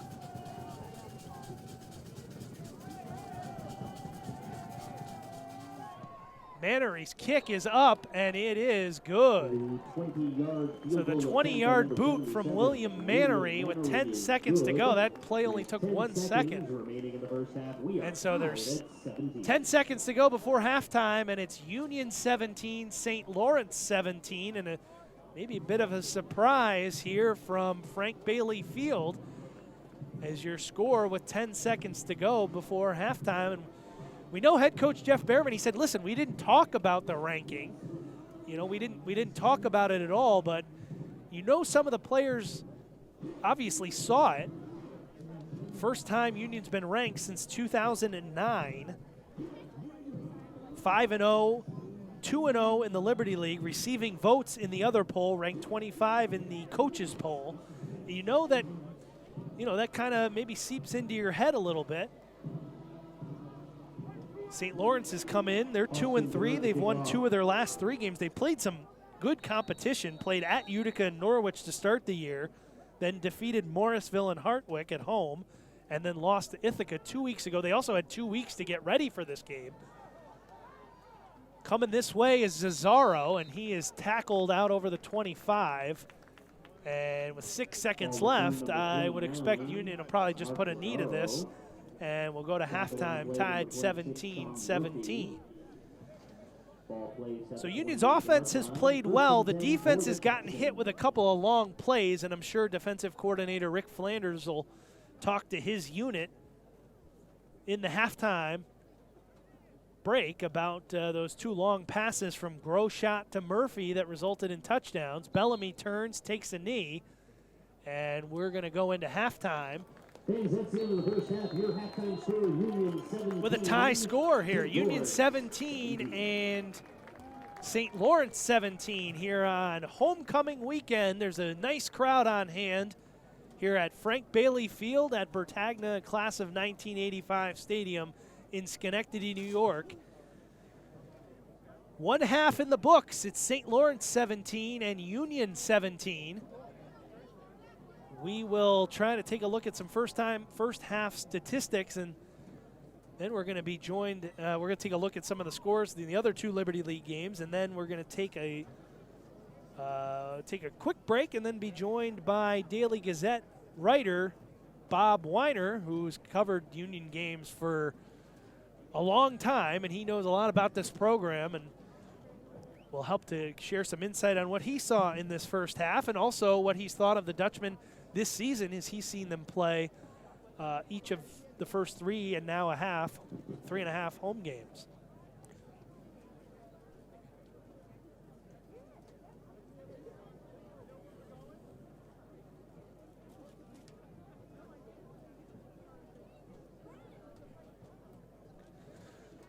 So let's take a look at some first half statistics here before we take a quick break. Obviously the score 17-17. Total yards, St. Lawrence has 325 offensive yards, and for a Union unit that only allows 207 per game, that has got to be something Rick Flanders is concerned about, as they give up 308 passing yards in that first half to sophomore Tyler Groshot. So 325 total yards for St. Lawrence, just 17 yards rushing the football. Union has 226 yards, 121 passing, 105 rushing. St. Lawrence also had the advantage in the time of possession, 17 minutes and 27 seconds to Union's 12 minutes and 33 seconds. Individual statistics for St. Lawrence, the visitors from Canton. Jamie Battaglia, 7 carries for 10 yards. Tyler Groshot, 19 of 33 in that first half for 308 yards and 2 touchdowns. The big play in that first half, receiving-wise, came from Andrew Murphy at 5 catches for 142 yards and 2 touchdowns. Anthony Ferraro back from injury, 5 catches from 51 yards. And Cameron Edwards also back from injury, 4 catches for 34 yards. Joseph Viscardo, who had been the team's leading receiver, 3 catches for 67 yards. Defensively for the visiting Saints, Liam Murphy, 5 tackles, Sean Murray, Sean Murphy and Ethan Roberts, 3 tackles apiece for the St. Lawrence Saints. Union individually, IK Iribor, 6 carries for 75 yards and a touchdown, had the 67-yard rushing touchdown early in the first half. William Bellamy, 6 of 8 passing for 121 yards and a touchdown. He connected with Andre Ross for a 41-yard score. Ross has 2 catches for 63 yards and the touchdown. Griffin Beal, two catches for 16 yards, and Will Sermon had 1 catch for 40 yards in that first half. Paul Chambers led the way with 6 tackles. Colin Lama, 5 tackles for the Dutchman. And we'll quickly recap the scoring in that first half. IK Iribor put the Dutchman up in front early, 67-yard rushing touchdown, but it didn't take St. Lawrence but 2 plays to tie the game. 71-yard pass from Tyler Groshot to Andrew Murphy. That made it 7-7. A 24-yard Marcos Rodriguez field goal put Union up 10-7, and that ended the first quarter in scoring.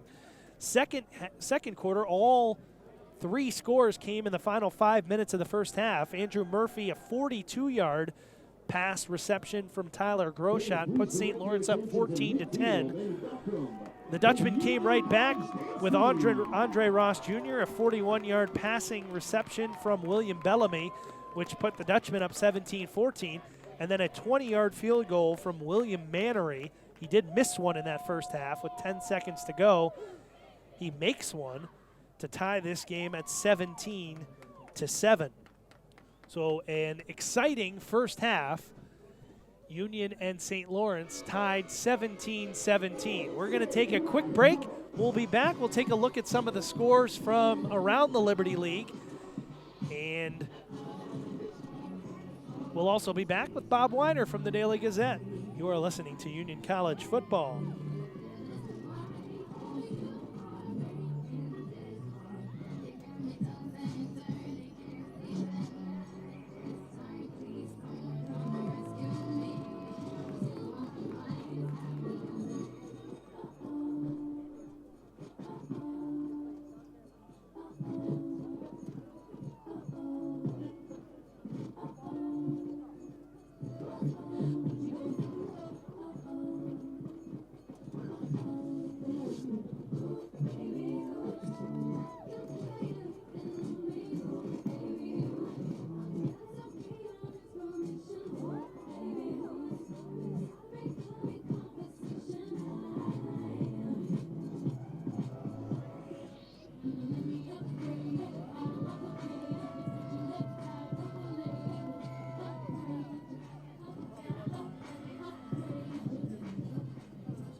You can handle this.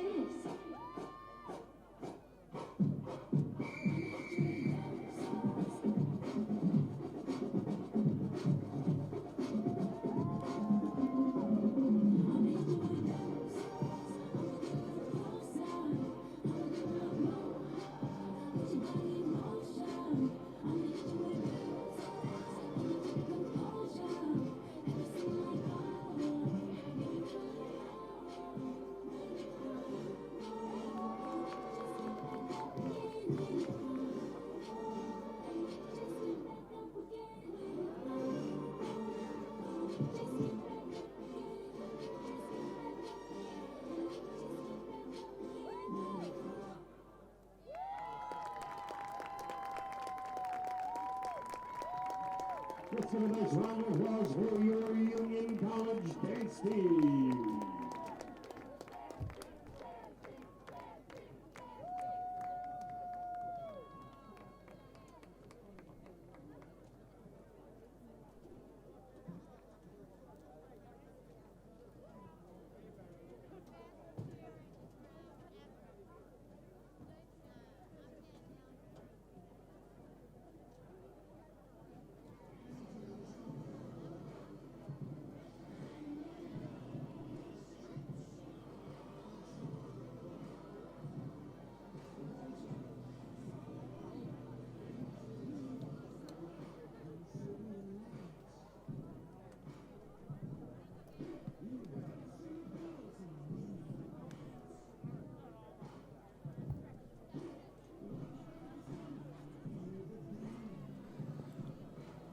Back here, it's halftime at Frank Bailey Field, and your score is Union 17, St. Lawrence 17. Andrew Santillo in the broadcast booth, and we're pleased to be joined by Bob Weiner of the Gazette here covering the game, and nice enough to stop by at halftime and join us.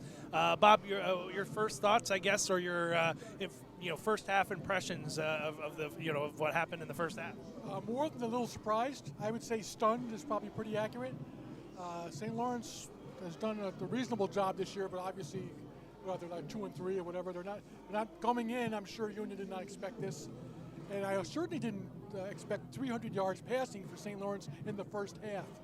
Yeah, we were both just actually looking at that. I mean, we did know that Groshot likes to throw the football around, but 19 of 33. They attempted 33 passes in that first half, 308 yards, and they also had 5 more minutes of time of possession, 17 minutes for 17 and a half minutes for St. Lawrence, 12 and a half for Union.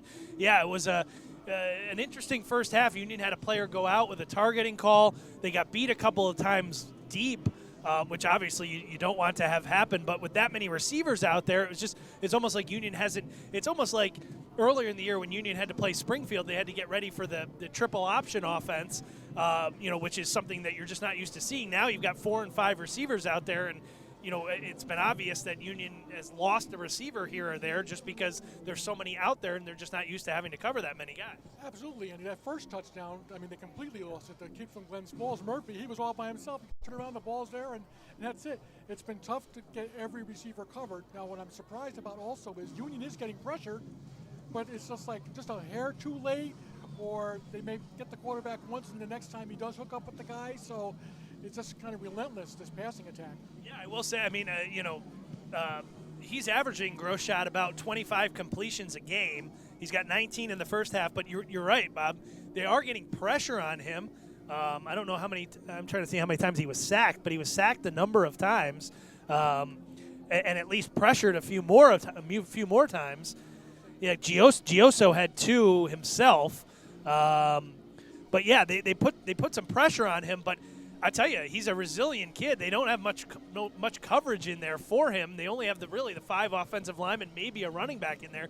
But he's done a good job and even on the sacks, he doesn't really lose that many yards. He kind of falls forward. Maybe they lose 2 or 3 yards, so it's really not a terrible play. He's kind of hung in there for a sophomore. I've kind of been a little impressed with his kind of, I guess, resiliency, for lack of a better word, of kind of hanging in against what Union's been able to bring some pressure. Absolutely, and I'm just wondering what the halftime speech is going to be. It's not going to be pretty, because it just seems like Union's a step slow here and there, and there have been some mistakes, mental mistakes that Union's making, right? A couple of handoffs that didn't go right, a couple of penalties, bizarre stuff that Union doesn't usually make, even early in the year. Now they're making it at a time when they just received a national ranking. They're supposed to be rolling, and they don't quite look like a 25th ranked team right now. Well, you mentioned the ranking, and it's funny. I actually read the preview in the Daily Gazette where I was a little surprised actually that Coach Behrman even really acknowledged it. And then I asked him about it before the game, and he said, while it is something that is to be proud about, he said he hasn't really even discussed it. He said not one word had they discussed it. These are 17, 18, 19, 20-year-old kids, though. When you see that you're ranked in the top 25 for the first time in 10 years as the program, that sets in a little bit that, hey, okay, we're getting a little bit of a pat on the back here, and there might be that just natural sense just to kind of maybe let down a little bit, thinking that, okay, we can just go out there every day or every week and expect to have positive results. I think that's only natural. No matter what coach says, these players were really ticked off about Hobart getting a national ranking 2 weeks ago. And at the end of the game, I'm walking onto the field, and all the players, at least 10 players are saying, national ranking, my foot. So they were really ticked off about Hobart and knocking them off, and now Union has a national ranking. Yeah, well, I'd have to imagine that St. Lawrence feels a little bit like Union did 2 weeks ago against Hobart. We're being joined by Gazette writer Bob Weiner, and Bob, you mentioned, we've been talking about Union ranked 25th in the coaches poll. It's the first time for the program being ranked in the top 25 in 10 years, since back in 2009. Hard to believe it's been that long. But for someone who's covered this program for so many years like you have and seen so many games, just tell me first, I guess, first and foremost, what do you think that means for the program to kind of be back in the top? Obviously, you lose one game and you're out of the top 25, but for this very moment, what does it mean for a program that had kind of, done a little bit of a sag down to kind of come back up and be nationally recognized in the top 25? I think it's extremely special, more for the players and maybe for the alumni. That's another thing. I had alumni coming over to me as I was talking to you before the game saying, we're back. The alumni are really into this thing. And I can't believe how many guys I recognize from the last 10, 15 years that were here 2 weeks ago, let alone today at homecoming. Some of the guys who set all the all-time records and are on some of those NCAA teams, and several of them said that the quarterback now, it might be the best ever, which I think might be a little bit hyperbolic, but these were guys that played on some championship teams. So it does mean a lot to the players and the alumni. I don't think it means much to the coaches at all. They would rather not be ranked right now and just do it on the field. Sure. Well, like you mentioned 2 weeks ago when Hobart came here and was ranked, it kind of puts a target on your back a little bit. But again, for a program that they're looking for their first, this will be this if they can win, and it's tie game right now, 17-17. They're looking for their first 6-0 start since back in 2005. When that team went 10-0, and so you've seen this program. At the highs of highs, and unfortunately now you've seen it. Previously, you saw it kind of at the low of the low, if you will. Take me back. I mean, you were here for the 2005 NCAA team that went to that 10-0. You saw the 2009 team, which was the last team that was ranked. Maybe talk to me a little bit about those two teams or the program as a whole. Since you've been covering. Well, especially now, I'll go back a little bit to the 2009 team. Now, I've been covering the team for 33 years, so some of the memories from the way back guys are a little bit faint. But that 2009 team, I would just went back and reflect and look at the record book. It's much like this team in that they were young. Those guys went from like 2009, 10, 11. They hung around. And Justin Gallo, that year, had like a 250-yard receiving game against Hobart. All right, he's like in the top 3 of all the receiving records. And then Anthony Conley, who was the quarterback, he's in the top 5 of all the records. And they had a guy named Chris Conley, who was a running back, Chris Coney, and he was among the, so like they had 3 of the all-time top 10 people on that team, similar to what we have here, where a lot of these guys, you got Ross, and you got in the backfield, you got IK, and you got the quarterback Bellamy. So when you get those triplets like that, and that's happened in this program maybe 3 to 5 times during those great years. Now, I don't know if that's going to be the case moving on. A lot of work on, but it does kind of remind me of that 2009 team. You did well. And also, I guess, so talking about those teams, and you just mentioned you covered the team for more than 30 years. You've seen now this is they're 3-0 at home, and we've played a half now. So you've seen a lot of this team. They're 5-0, and you've seen 3.5 games.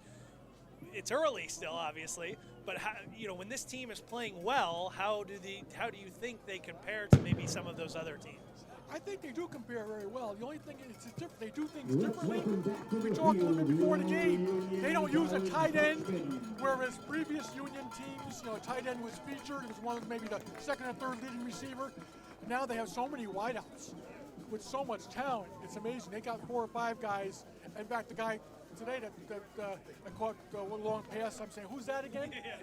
He's down on the depth chart. They go so deep in receivers, and at least 2 or 3 deep in running backs. It's quite impressive. So they do it a little bit differently. I do think that they compare favorably, with the others. And what I'd like to see, of course, is I know Hobart is so good every year, and what they did to Hobart, let me say, all right, this team must be for real. But look at the second half of the schedule. Are the tough games with Ithaca and Utica. So I mean, you got some tough teams that could change things around, and we'll see what happens. Again, being joined by Bob Weiner of the Gazette.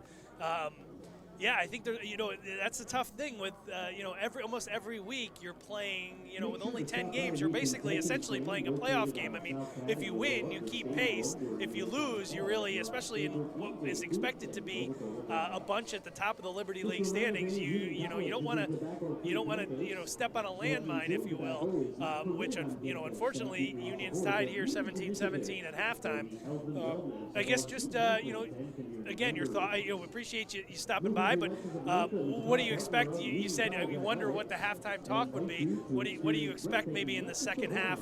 You've seen a few games this year. This has kind of been unlike any of those games. But what are you expecting maybe in the second half?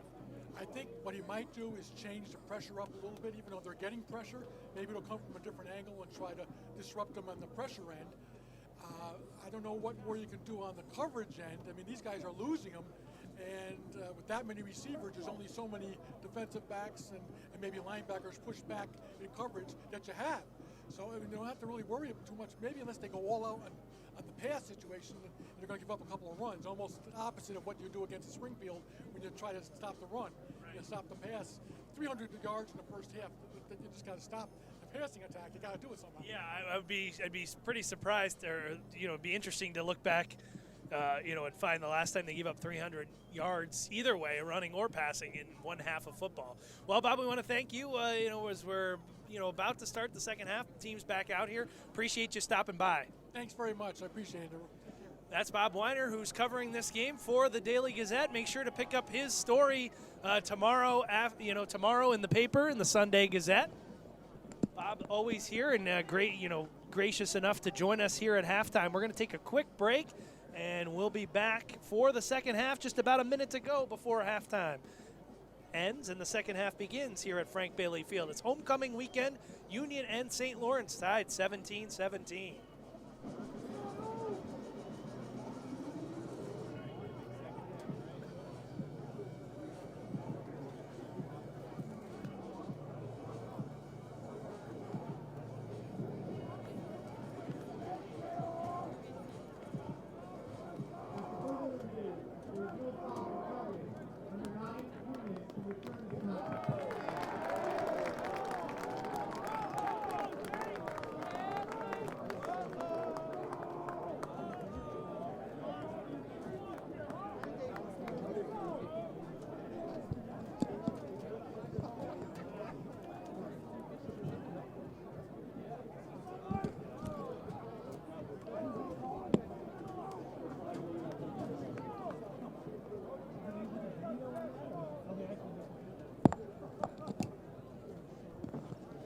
Back here for the second half, Union College and St. Lawrence. And actually they announced right before the half hasn't started yet, right at the start here, the referee saying that I guess they reviewed that targeting call over the intermission and ruled that it was not a targeting call, which I believe was the correct call.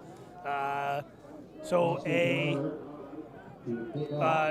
kind of a break there for Union's defense, as Austin St. Pierre will be able to return to this game. Union will receive the kickoff here as we're underway in the second half. Mark Zazzaro on the far sideline trying to cut back to the middle.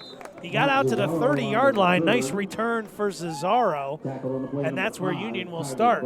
So some good news before the second half even starts, as Austin St. Pierre will be back out on the field. I guess I didn't.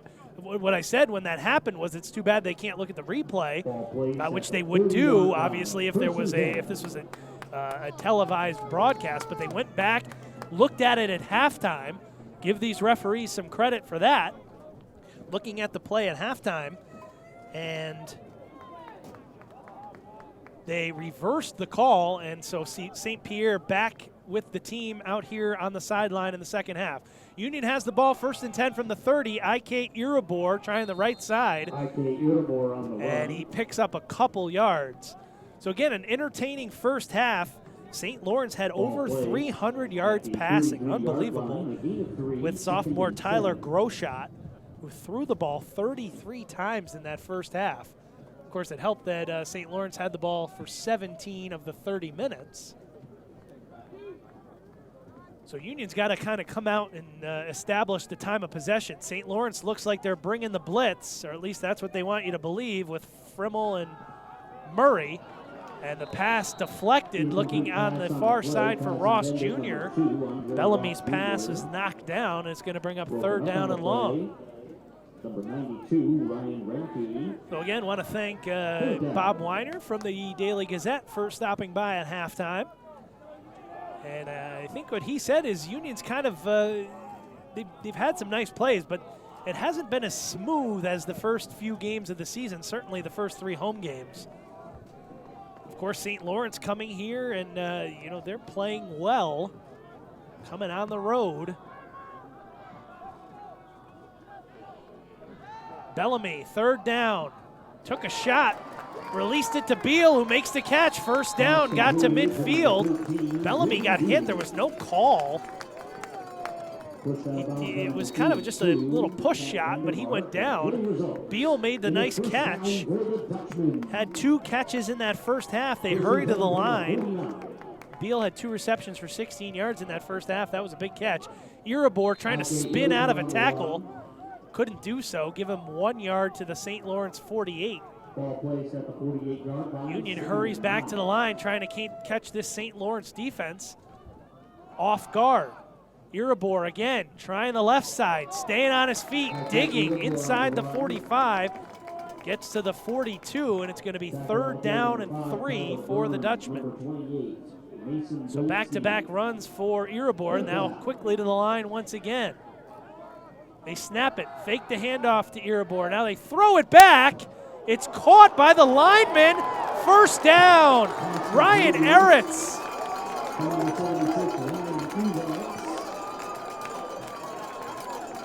And a 1st down, and the crowd going wild after that play. They were looking for Irabor. He got tied up, and the ball bounced off of the St. Lawrence defender, or off of Irabor, one of the guys, and it was caught by the center from Port Crane, New York, Ryan Eretz, and he gets the 1st down to the 36. What a play. Certainly not how they drew it up. As Bellamy tried a little screen throwback. Now Irabor.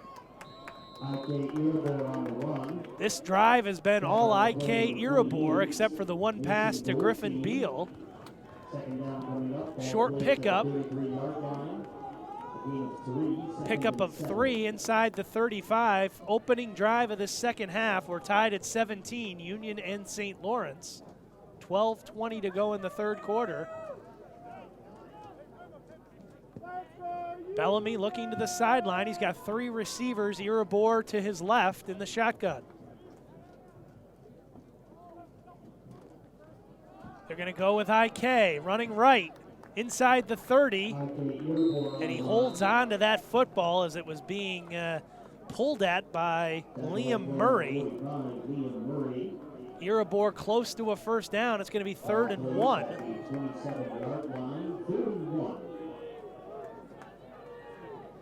See what Union calls here. Ball is at the 27. They got to get to the 26.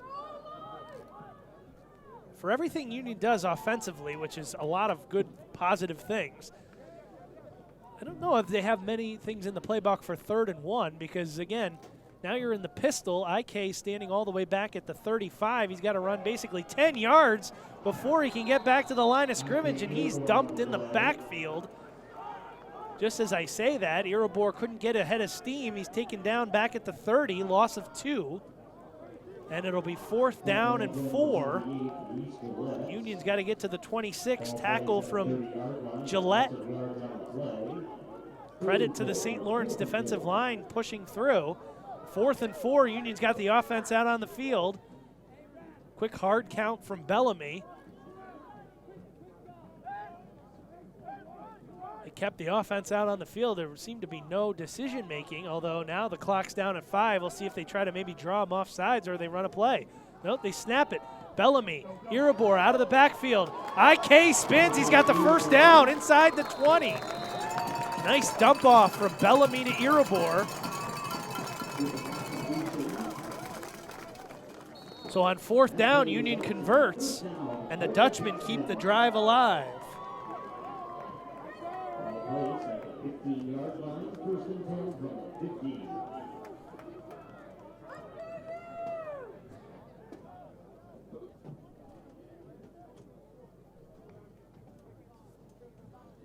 First and 10, ball at the St. Lawrence 15. 3 receivers for Bellamy.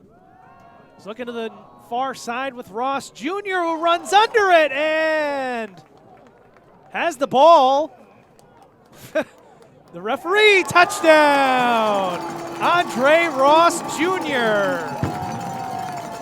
15-yard touchdown toss from Bellamy to Ross Jr.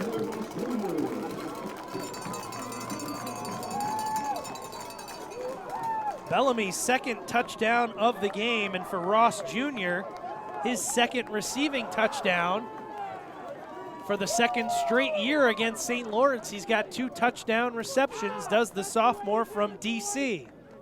Extra point up, and it is good. So with 9:56 to go in the third quarter, it's Union 24, St. Lawrence 17.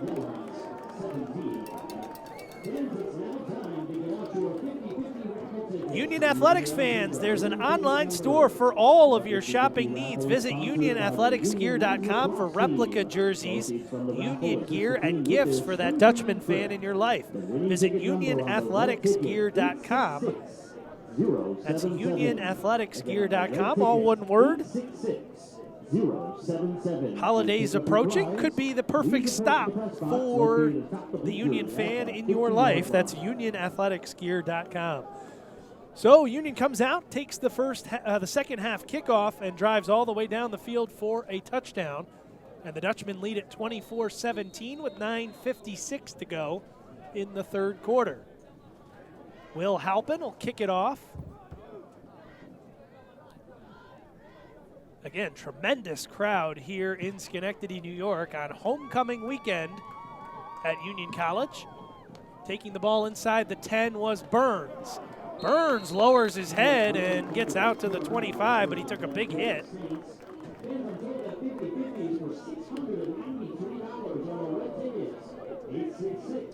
Looked like he took a hit from Connor Fitzgerald, who's been out on special teams a couple times this afternoon.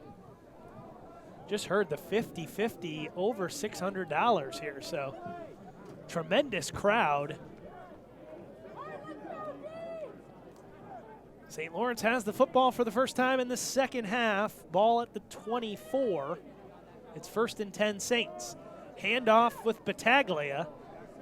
Well, if there's one thing that St. Lawrence did not do well in that first half, it was run the football, because St. Lawrence had but 17 rushing yards. There's whistles after the play. Bertaglia got 5 yards, actually pushed it out to the 24. Tackle on the play. Number 20, Ken Adams. Number 32, Evan Gilland. Tackled by senior co-captain Evan Gilland from Westport, Connecticut. Groshot has some time, throws complete Pass completed to number 80, Cameron Edwards. to 80, Cameron Edwards. First down for the Saints. First and 10 to go. 11-yard pass out to the 40 from Groshot to Edwards. And it's a first down for the Saints. Trying the middle again is Bertaglia, and he squirts ahead for 5 to the 45. Tackled on the play, number 95. I'll tell you, St. Lawrence just 2-3, the record, Down from the 45. but they've got a pretty good offense that averaged 25 points a game coming in and 399 yards of offense. Groshot. Now he's going to tuck it, and he is going to get knocked down by Jamar Edwards, who came up and took him down in the backfield. A loss on the play, moving back to the 41. And so Groshot hit in the backfield and dropped for a sack. It'll be 3rd and long for St. Lawrence. Tell you, really, that's Union's only remedy to try to stop this passing attack, is to get some pressure on the sophomore quarterback. 3rd and long, 5 receivers, empty backfield. Union's going to bring 4. Groshot delivers it, and it's knocked away. Terrific defense. In coverage, they were looking for Murphy again.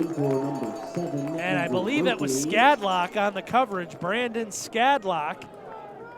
It looked like Murphy was open, and Skadlock closed the gap and was able to knock it away and bring up 4th down.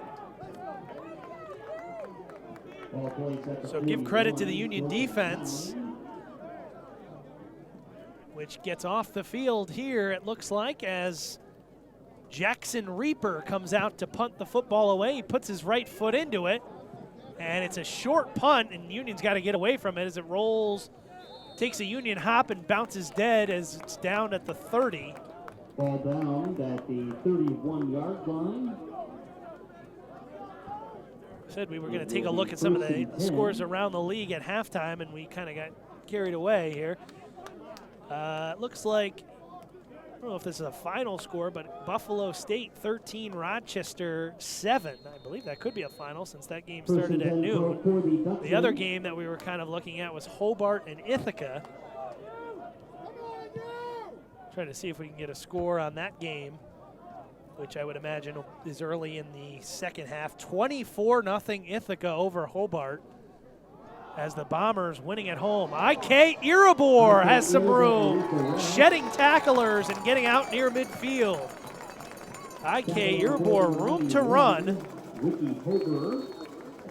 And after a first half that saw Iribor have 75 yards and a touchdown, a nice run there for IK, who had some good runs on the first possession of this second half, and it picks up where he left off with a big run to start this second drive, gets Union out to the 48. Midway through this third quarter, Dutchman leading 24-17. 3 receivers all to the near side. They're going to throw it with Iribor. He's trying to find his blocks. He gets to midfield, but that's about it.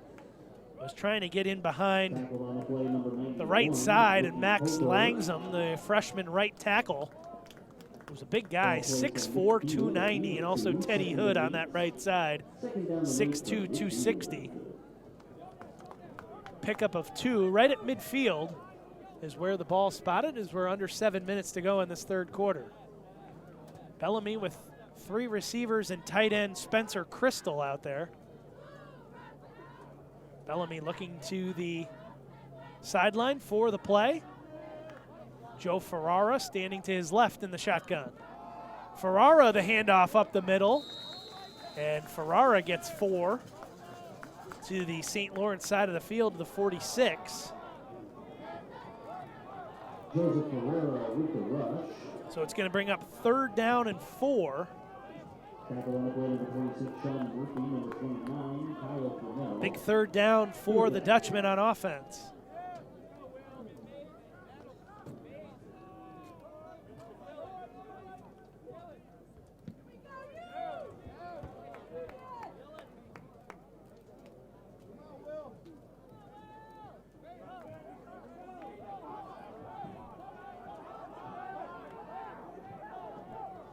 Play comes in, 2 seconds on the play clock. Bellamy gets it to Beal. Flag flies late. Beal streaking down the near sideline.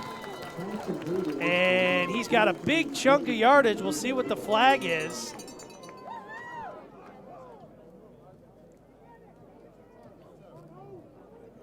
And I think this one's going to be coming back. Beal had the first down. Called tripping on 79, the left tackle Tim Driscoll. So Beal, that will wipe out the Beal reception, which went all the way down to the St. Lawrence 20-yard line, and it's going to push Union back onto its side of the field and make it 3rd down and long. With the penalty, the ball will be placed at the 39-yard line. It will now be 3rd and 19. From 39. 3rd and 19 from the Union 39. They have to get all the way to the St. Lawrence 42. So unfortunately, that penalty erased the first down. 5:20 to go in this third quarter, which is moving quickly. Union's had more time of possession. 1 second, they snap it. Ferrara running up the middle.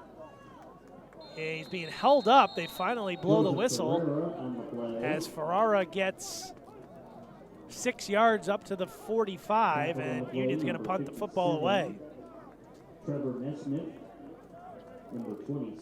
Nesmith on the tackle, the junior from Rochester.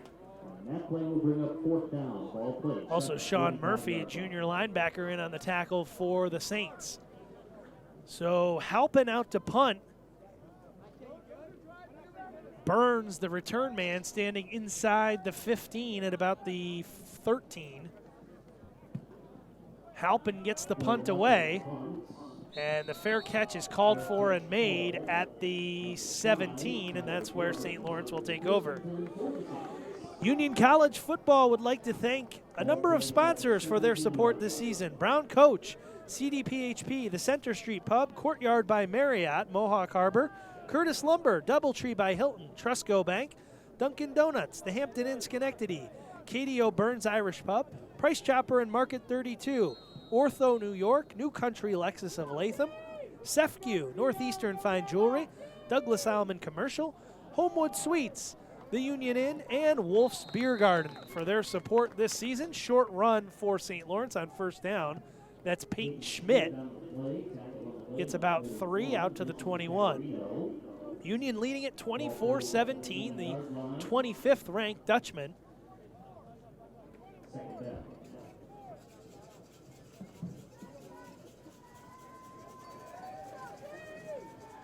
Three receivers for Groshot.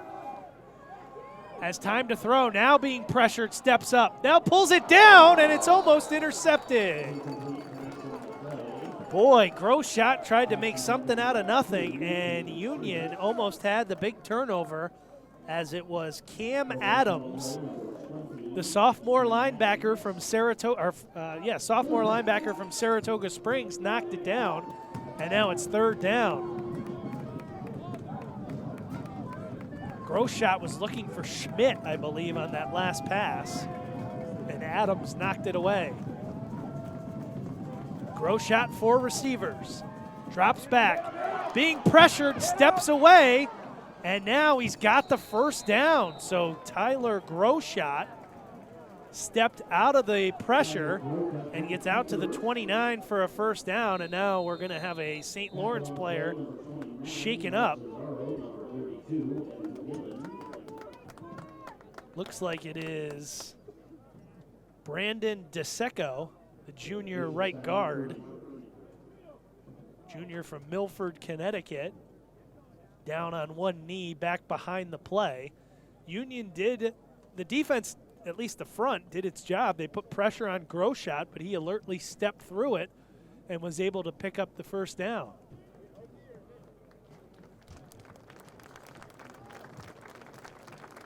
Round of applause for DeSecco, who was walking off favoring that right leg.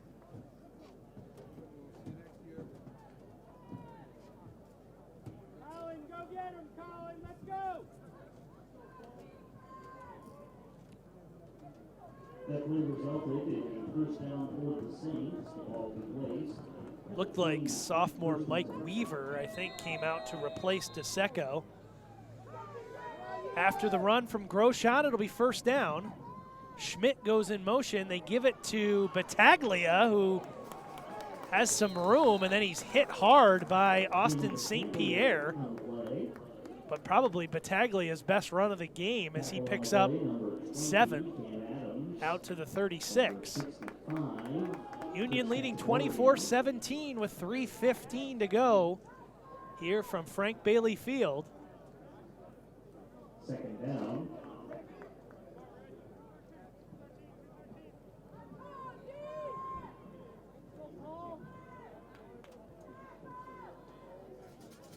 Four receivers for Groshot.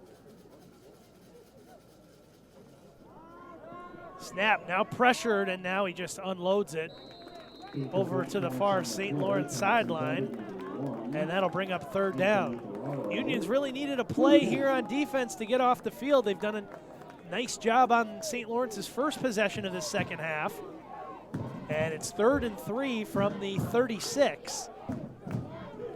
See what the Union defense comes up with. Again, in the first half, they gave up 2 long touchdown passes, one 671 and 142, both to Glens Falls native Andrew Murphy, junior receiver for St. Lawrence.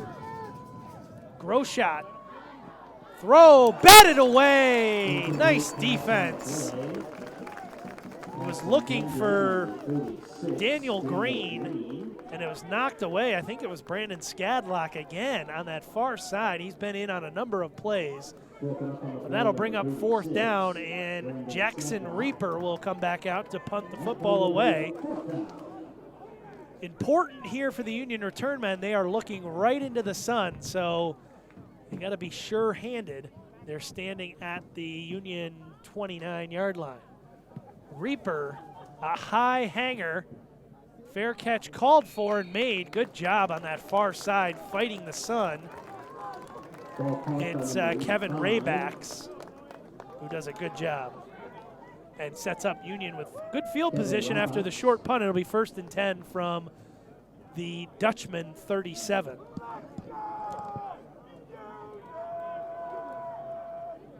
First and 10 for the Dutchman.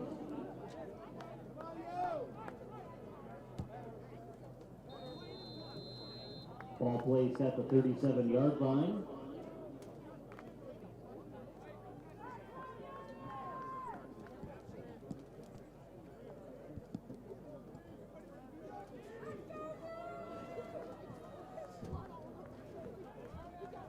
First and 10, Union. 2:37 to go in the third quarter. Dutchman leading 24-17. IK Earbor trying the left side, and he is swarmed over. Tackled on that far sideline by a trio of Saints, including Liam Murray and Tyler Burns, co-captains, and also 91 Ricky Hober, the senior from Pittsford, New York. Second down after the loss of 3. Ball moved back to the 34.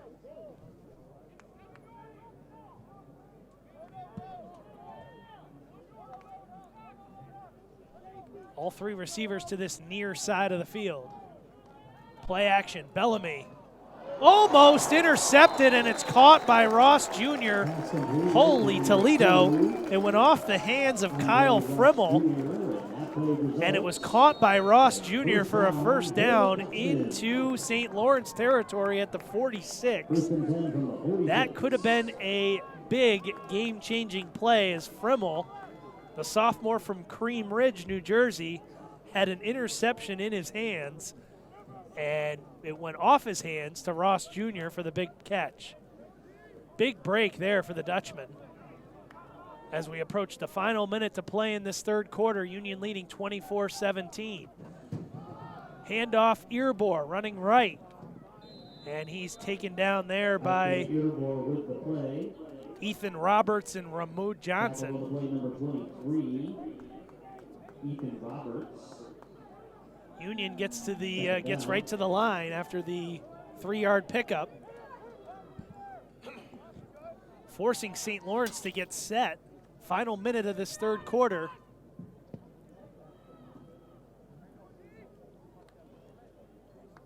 Bellamy looking to the sideline for the call. He's got Erebor standing to his right. He's in the shotgun. They give it to Erebor. Big hole up the middle. 25 inside the 20. IK Erebor down to the 18. Big pickup. 25-yard pickup for IK Erebor. And it's first down and 10 Dutchman. And that will be I imagine, will be the final play of this third quarter. Union with the only touchdown in the third quarter, and they are driving once again. The 25th ranked Dutchmen lead it 24-17 as the third quarter comes to a close. Again, Union looking to start 6-0 for the first time since 2005.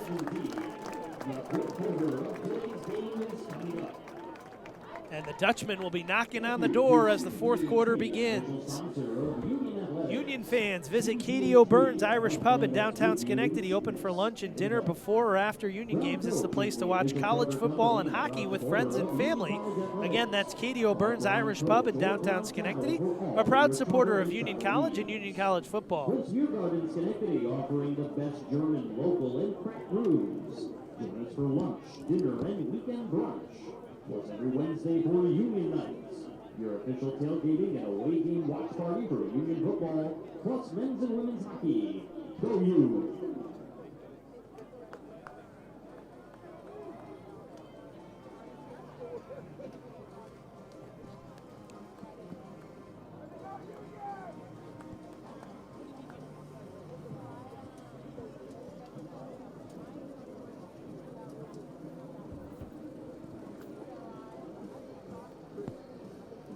Well, Union, again, ranked for the first time in 10 years, one of 23 remaining unbeaten teams in Division III, and they got one quarter between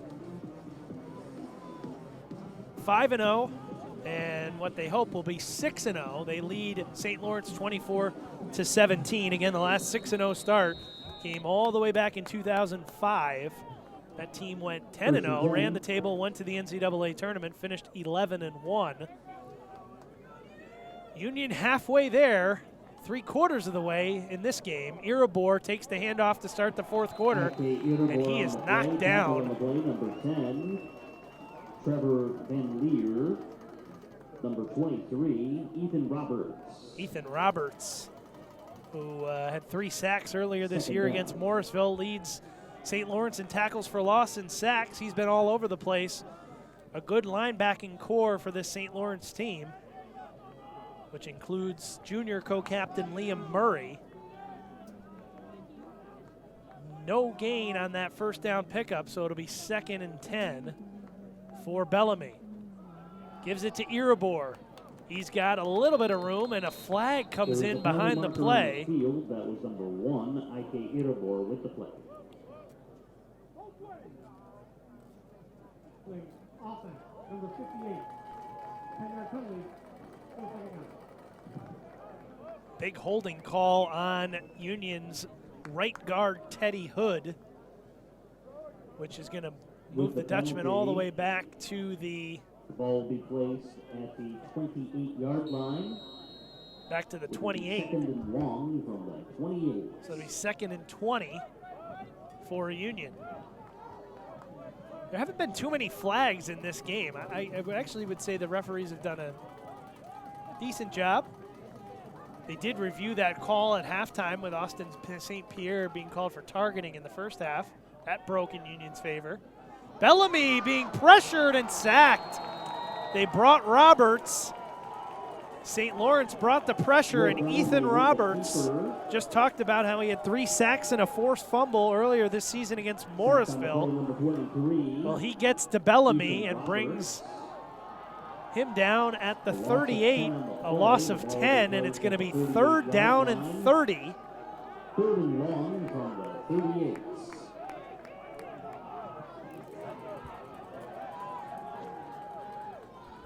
So 3rd and 30. Bellamy. I don't know how many plays you have dialed up for 3rd and 30.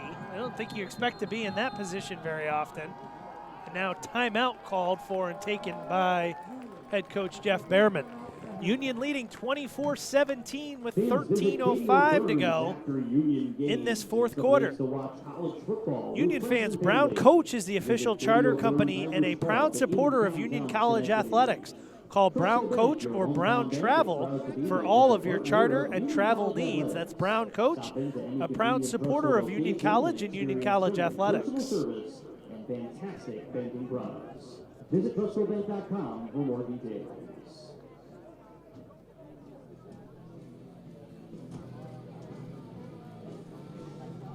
And fans, Trustco Bank is proud to be a leading community sponsor of Union College athletics, offering residential mortgages, hometown checking, and friendly personal service.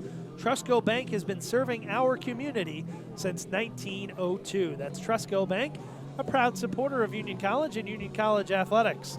Big play upcoming here for both sides, 3rd down and 30. I don't think you find yourself in this position all that often. Although what Union has done in this second half, they've been in the position of having the football, which has kept St. Lawrence's offense off the field. They had over 300 passing yards in the first half. Bellamy, 3 receivers to the near side. They fake the handoff. Bellamy's just going to put it up, and it's incomplete over the head of Ross Jr. There was a little bit of contact, but not enough to warrant a flag. So Bellamy took a shot to the end zone on 3rd and 30, and that's going to bring out the punt team and Will Halpin.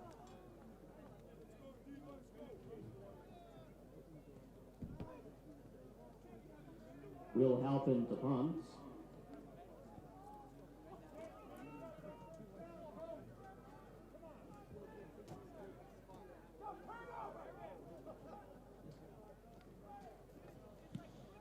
Will Halpin needs a high-hanging punt. Fair catch called for and made.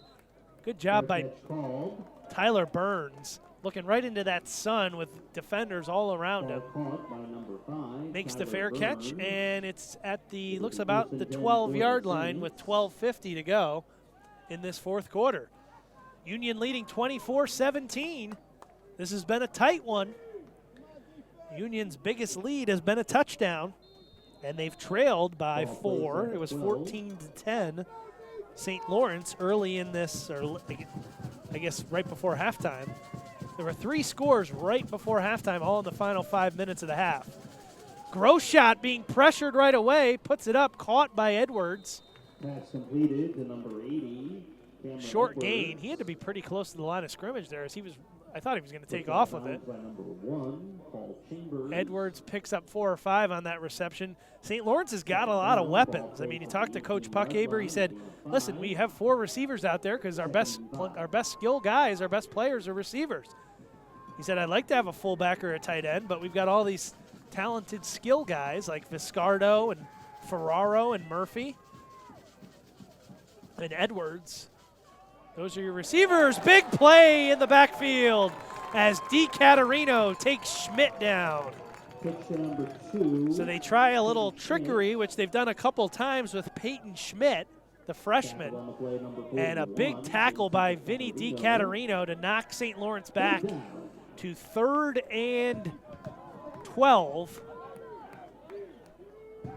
Ball back at the 11. Big play here for both sides. St. Lawrence trying to keep this drive alive. Union defense trying to get off the field. 3rd and long, Gross shot. Pulls it down, tried to get rid of it as he was being tackled by Gioso. And that'll bring up 4th down. So the Union defense does its job.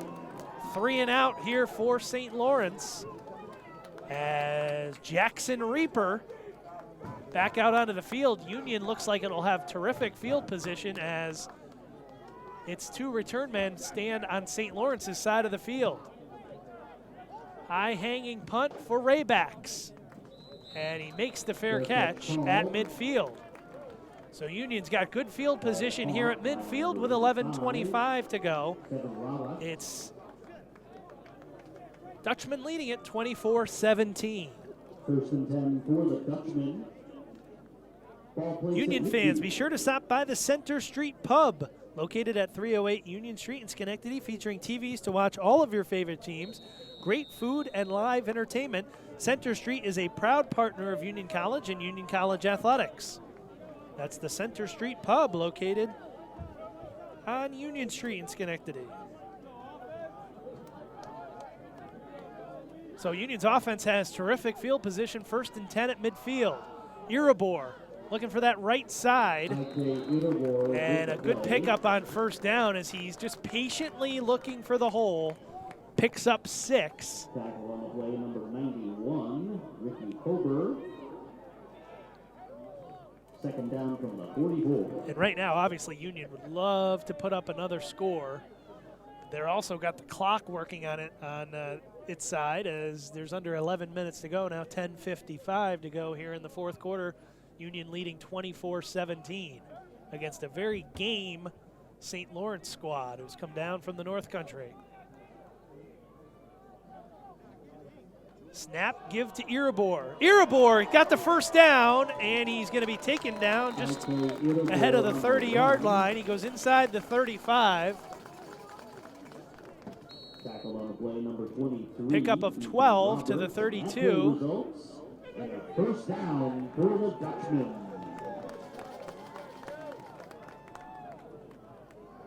A gain of 12 on the play. Ball placed at the 32-yard line. The only thing better than running clock off would be running some clock off and putting the ball in the end zone here. As we approach 10 minutes to go in this fourth quarter, Union leading 24-17. Bellamy in the pistol with Iribor behind him. They give it to IK. IK. And a couple yards and then not much more. Give him the 30, a 2-yard pickup on first down.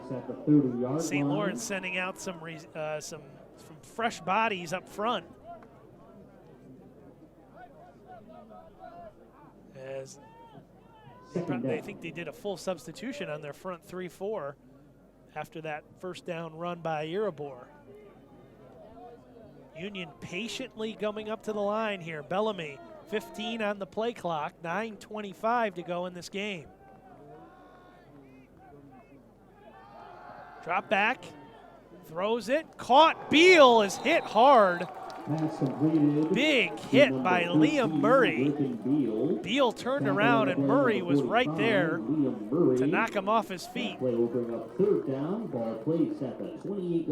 Short pickup. It's going to be 3rd down and 6. Under 9 minutes to go. Union leading 24-17. 25th ranked Dutchman trying to stay perfect on the year. If they can, they'd be 6-0 for the first time since 2005. Bellamy, snap. Iribor spins away. He's got the first down. Kind of went down awkwardly, but he picked up the first down inside the 20. IK Iribor running right up the middle. Again, give credit to this offensive line. Driscoll, Cachadurian, Eretz, Hood, and Langsom for clearing the way for IK Iribor. And now Union can run a little bit more clock.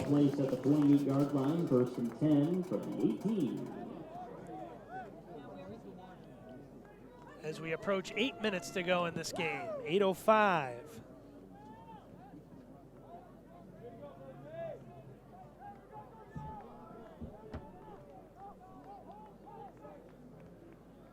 Snap, Iribor running left, and he's swallowed up in the backfield. Tackled by Gillette and Murray. A loss of 1, 2nd and 11. Murray, a first-team Liberty League selection last year as a sophomore. He's been all over the football, all around the ball today for St. Lawrence defense. 2nd down, and they'll call it 10. Bellamy gets to the line, now looks for the play. 7:20 to go in this game. Union leading 24-17. Bellamy snap. Gives it to Iribor, who's got a lot of green in front of him, trying to run to the right and get to the turn it up as he gets near the first down marker. 3rd down coming up. Ball placed at the 10-yard line. Ball at the 10. Pickup of about 8 for IK. 3rd and 2 from the 10. Another 3rd down for Union.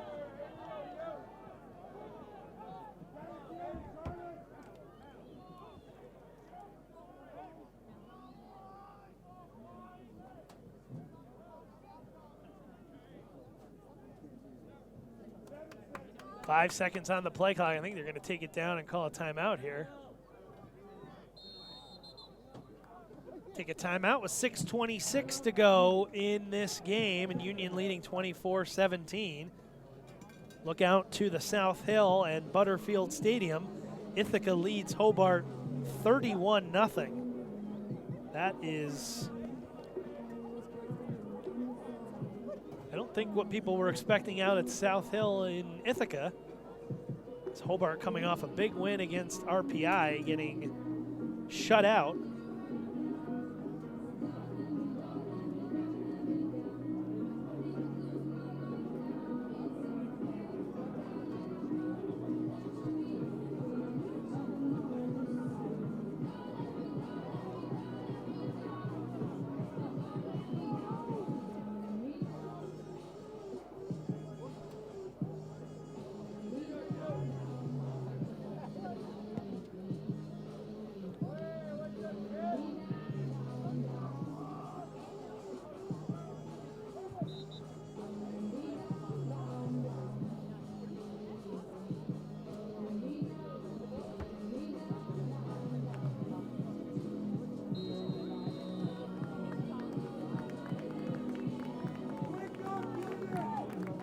third down from the 10.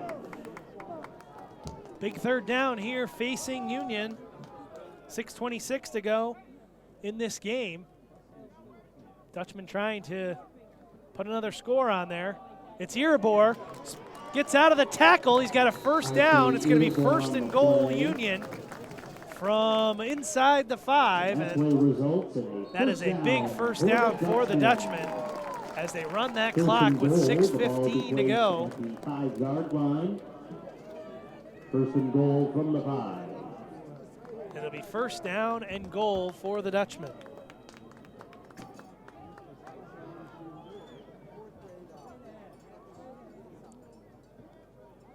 Union in no hurry here, 15 seconds on the play clock. Going right into the end zone across from the hill where there are a gigantic amount of fans set up. Ferrara running left, and he's taken down from behind by Ethan Roberts, who was running alongside with him. So that'll bring up second down, although Union doesn't, as long as they get it in, they don't mind there because it takes off another 40 seconds off the clock as we go under 5.5. At the 2-yard line.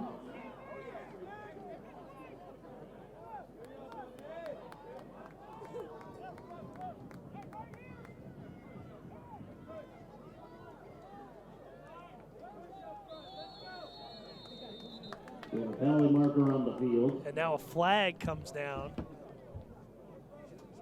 I think St. Lawrence has 12 guys on the field.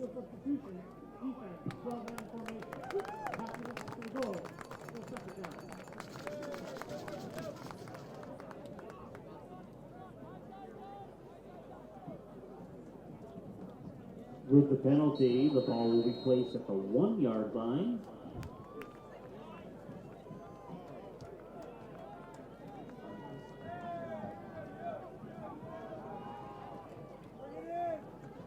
After the penalty, the ball moved to the 1-yard line. Ferrara trying to push the pile, and he is in for the touchdown.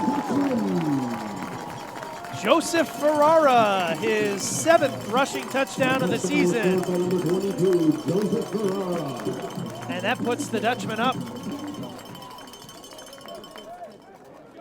30-17 with the extra point coming up.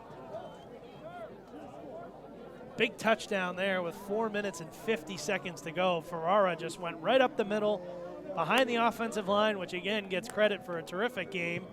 Rodriguez kick is up and good. By Marcos Rodriguez is good. With 4:50 remaining in the fourth quarter, your score Union 31, St. Lawrence 17. So Union leads at 31-17 with 4 minutes and 50 seconds left to go. And Union has both touchdowns, the only 2 touchdowns in the second half. It was 17-17 at halftime. Union scoring 1 touchdown in the third quarter and getting 1 more touchdown in the fourth quarter. And they lead it by 2 scores with 4 minutes and 50 seconds to go.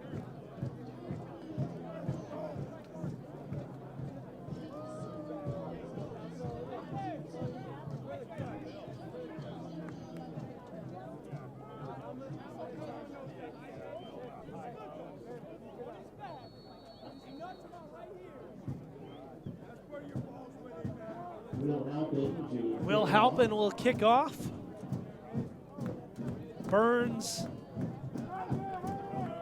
Schmidt, and Cognetta back to receive for St. Lawrence. This is Burns from the 14. Fakes the handoff to Schmidt and is tackled at about the 26 or 27-yard line. Union fans, visit Katie O'Byrne's Irish Pub in downtown Schenectady. Open for lunch and dinner before or after Union games. It's the place to watch college football and hockey with friends and family. That's Katie O'Byrne's Irish Pub in downtown Schenectady. Proud supporter of Union College athletics. Well, St. Lawrence has scored 2 quick touchdowns in this game. And they're going to have to do it again because they trail 31-17 with 4:46 remaining.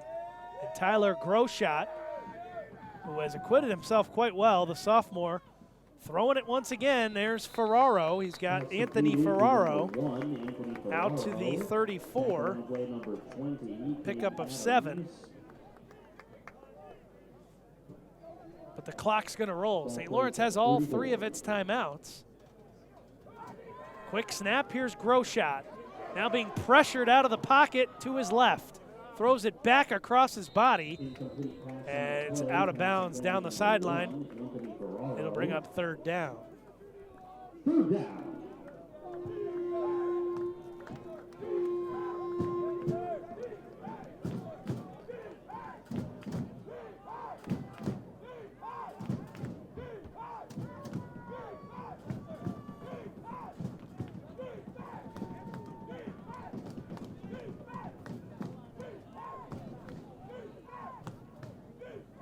Third down and 4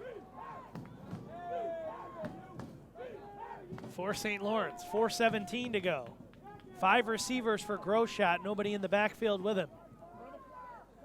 Quick little pass, and it's dropped.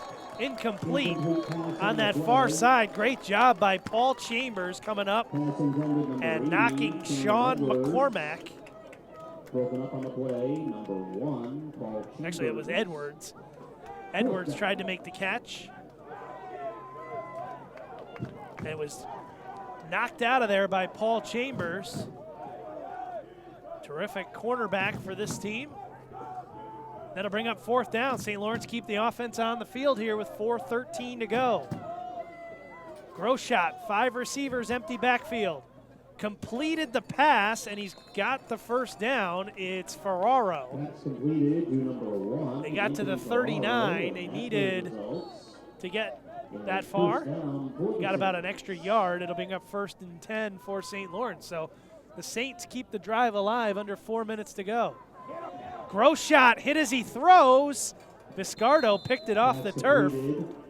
And it will be good for a 6-yard pass, and Groshot is down behind the play, and that's not what you want to see for St. Lawrence. Brandon Scatlock. We have an official's timeout for injury. Well, Groshot has played so well in this game. He's taken a couple of shots, and this one, unfortunately, stays down. Just got enough on it to get it to Viscardo.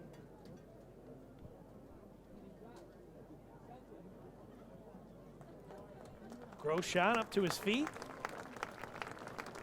Nice round of applause here from this crowd at Frank Bailey Field at Bertagna-Class of 1985 Stadium. Terrific crowd, which has been in for a good one here. And because of the whistle, Groshot has to come out, and that means there's a new quarterback out there for St. Lawrence. It's not Aaron Ruthman. It's it is Aaron Ruthman, number 12. Had him listed as 18. I think he was 18 last season. So this is Ruthman, the junior from Valley Stream, New York. And he's going to get pressured right away and go down.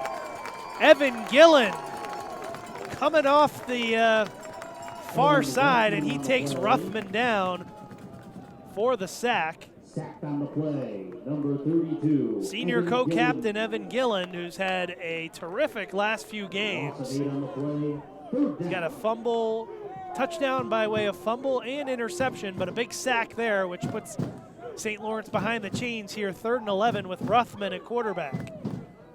Ruthman drops back. Pressure comes from Gioso. He rolls out of it, puts it up, and he was looking for Murphy, but it kind of pinballed through a couple of players.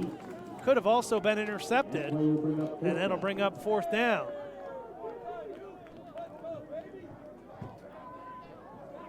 Well, for a Union defense, they gave up 17 points in the first half. Right now, a goose egg in the second half. 2:53 to go. St. Lawrence keeping the offense on the field with Ruthman. They completed the last 4th down. Ruthman stands in there. He's intercepted. Picked off by Joe Vanderhuff, and that'll do it. Union's going to win this football game, and the defense gets a turnover. Unfortunately, Union's got a couple players down. DiCaterino is limping off that left leg. Tackle on the play. Union had a couple players slow to get up on that, but trainer Cheryl Rockwood is out to see about DiCaterino, who hobbles off the field. But the Union defense gets its turnover, 12th interception, which is amongst the nation's leaders. They came in 5th in the country with 11 interceptions, make it 12. And Joe Vanderhuff, that's interception number 3 for the senior from Schuylerville. So Union's offense back out on the field. They give it to Ferrara, big hole. Joseph Ferrara on his feet, inside the 15. Joseph Ferrara on the run. Tackle on the play number 10, Trevor Van Leer. Number 26, Sean Murphy. That play results in a first down for the Dutchman. A gain of 26 on the play. 26-yard run from Joe Ferrara. 2:15 to go in this game. Union leading 31-17, and 2 minutes from going to 6-0 for the first time in 14 years.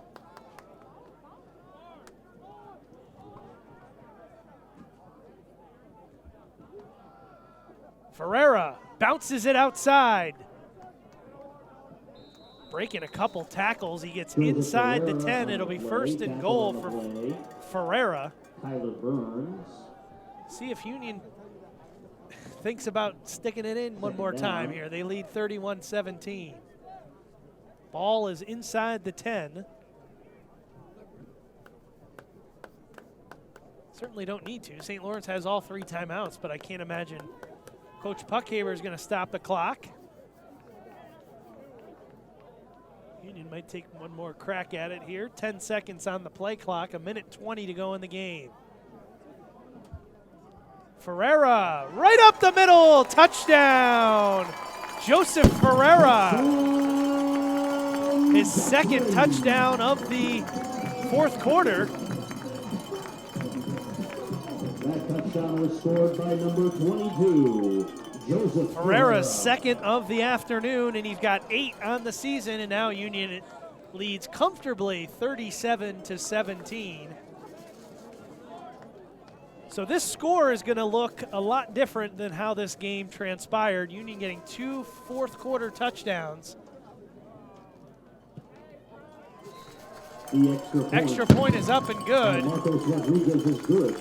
With 1:13 remaining in the 38-17 is your score. Union leading it with 1:13 to go.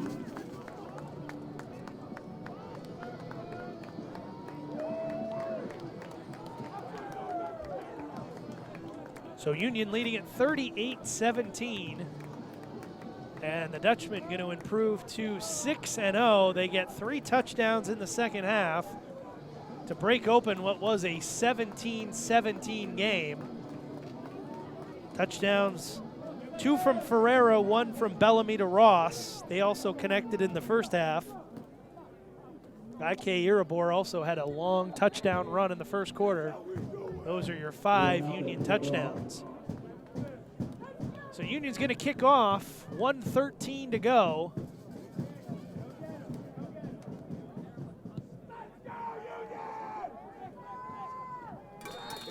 Fair catch called for by Schmidt. It will be 1st and 10 for the Saints. So Union is going to improve to 6-0, and they survived a close one here, although the score will show them winning by 3 touchdowns. This game was a 1-touchdown game into the fourth quarter.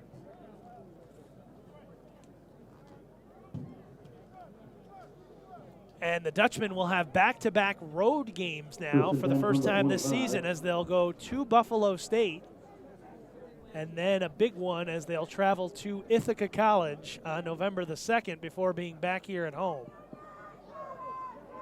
Ruthman swallowed up. He's got no chance back there. Gets back to the line of scrimmage.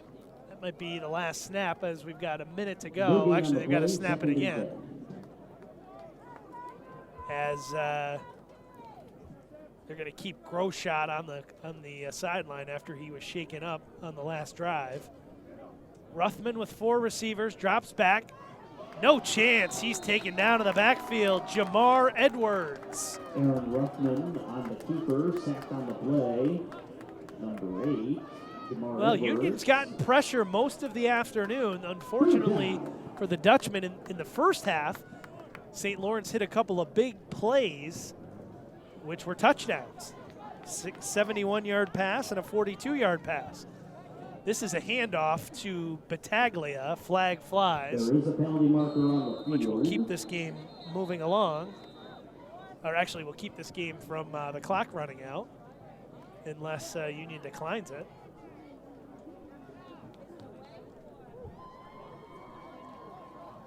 I think it was a holding call. Holding. Offense to the 72. The penalty declined. Result, third down. So 13 seconds left to go. That should wind the clock. And, 4th and 10. well, I don't know. Maybe St. Lawrence is going to snap it again with 13 seconds to go. Union leading at 38-17. The Dutchmen are going to go to 6-0. And Ruthman is going to snap it here. I'm a bit surprised. Oh, but he makes a nice throw to the far side. It's bobbled, Pass caught completed. by Cameron Edwards, and that's going to be the final play of this game. And that's the end of the game. So Union improves to 6-0, 3-0 in the Liberty League as the Dutchmen defeat St. Lawrence 38-17 and drop the Saints to 2-4, 0-2 in Liberty League play. Here at Bailey Field at Bertagna Stadium in 3 weeks. When Union back at it next weekend. They'll be on the road at new league member Buffalo State. They'll kick off the month of November on one that probably will be circled by everyone now because Ithaca was knocking off Hobart handily at last check. So Union will kick off they're defeating Hobart 34-0. They'll kick off the month of November at Butterfield Stadium on November the 2nd against Ithaca. That will be a big one and potentially could be a matchup of 2 top 25 teams. But still, games before that, Union on the road next week at Buffalo State at 1 o'clock, then at Ithaca, back here 3 weeks from today when they'll host Utica in a non-league game before closing the season here in the annual Dutchman Shoes game against RPI. Trying to get some statistics here before we check out. But again, Union improves to 6-0 for the first time since 2005, 38-17, and the Dutchmen are now 4-0 at home. Played 4 of their first 6 games at home. They play the next 2 on the road.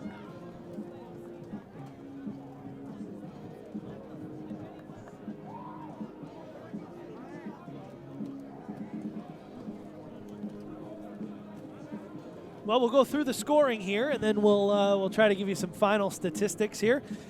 First half, it was a back and forth game, which I don't think many expected. Ike Urubor hit a big one early on, 67-yard run, less than 4 minutes into the first quarter to put Union up 7-0. It was a 2-play, 68-yard drive that took 45 seconds. St. Lawrence came right back, though, with a 2-play drive of its own that took 16 seconds, and it was a 71-yard pass from Tyler Groshot to Andrew Murphy, which evened the score 7-7. Union went ahead midway through the first quarter on a 24-yard field goal by Marcos Rodriguez, which puts the Dutchmen up 10-7. In the second quarter, the Saints went ahead with under 5 minutes to go before halftime when Murphy struck again, a 42-yard touchdown reception from Groshot, which put the Saints up 14-10. Union came right back, however, with a long touchdown pass of its own, 41 yards from Andre Ross Jr. He received it from William Bellamy.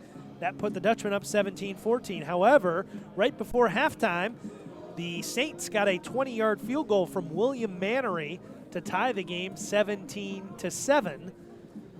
In the second half, one third-quarter touchdown. That was Bellamy and Ross connecting again for 15 yards to put the Dutchmen up for good. That was 24-17. And then two fourth-quarter touchdowns from Joseph Ferreira get us to our final score, which is Union 38 and St. Lawrence 17. So the 25th ranked Dutchmen improved to 6-0, and they stay undefeated in the Liberty League. They stay undefeated overall, and they'll be on the road next week when they take on Buffalo State, the new member to the Liberty League, and that game will be 1 o'clock out in Buffalo. So the Dutchmen back out on the road after today's victory. Some thank yous to hand out. Thank you, as always, to Jim McLaughlin and his sports information, his athletic staff, the athletic director, Jim McLaughlin, and his staff, Steve Sheridan, Ross Ledoux, and the sports information staff at Union. Thanks to Aaron Todd, the St. Lawrence SID, for connecting us with St. Lawrence head coach Dan Puckhaber. Thanks to Bob Weiner for joining us at halftime. Thank you to Coach Behrman, as always, for joining us pregame.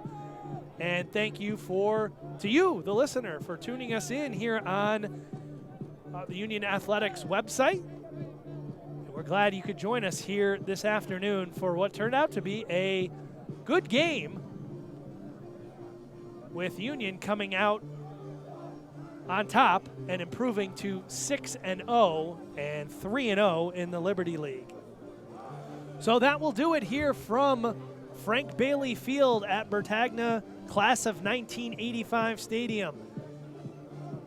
I am Andrew Santillo signing off. Here your final score: Union 38 and the Saints of St. Lawrence 17. Thanks for tuning in. We'll see you in a couple weeks.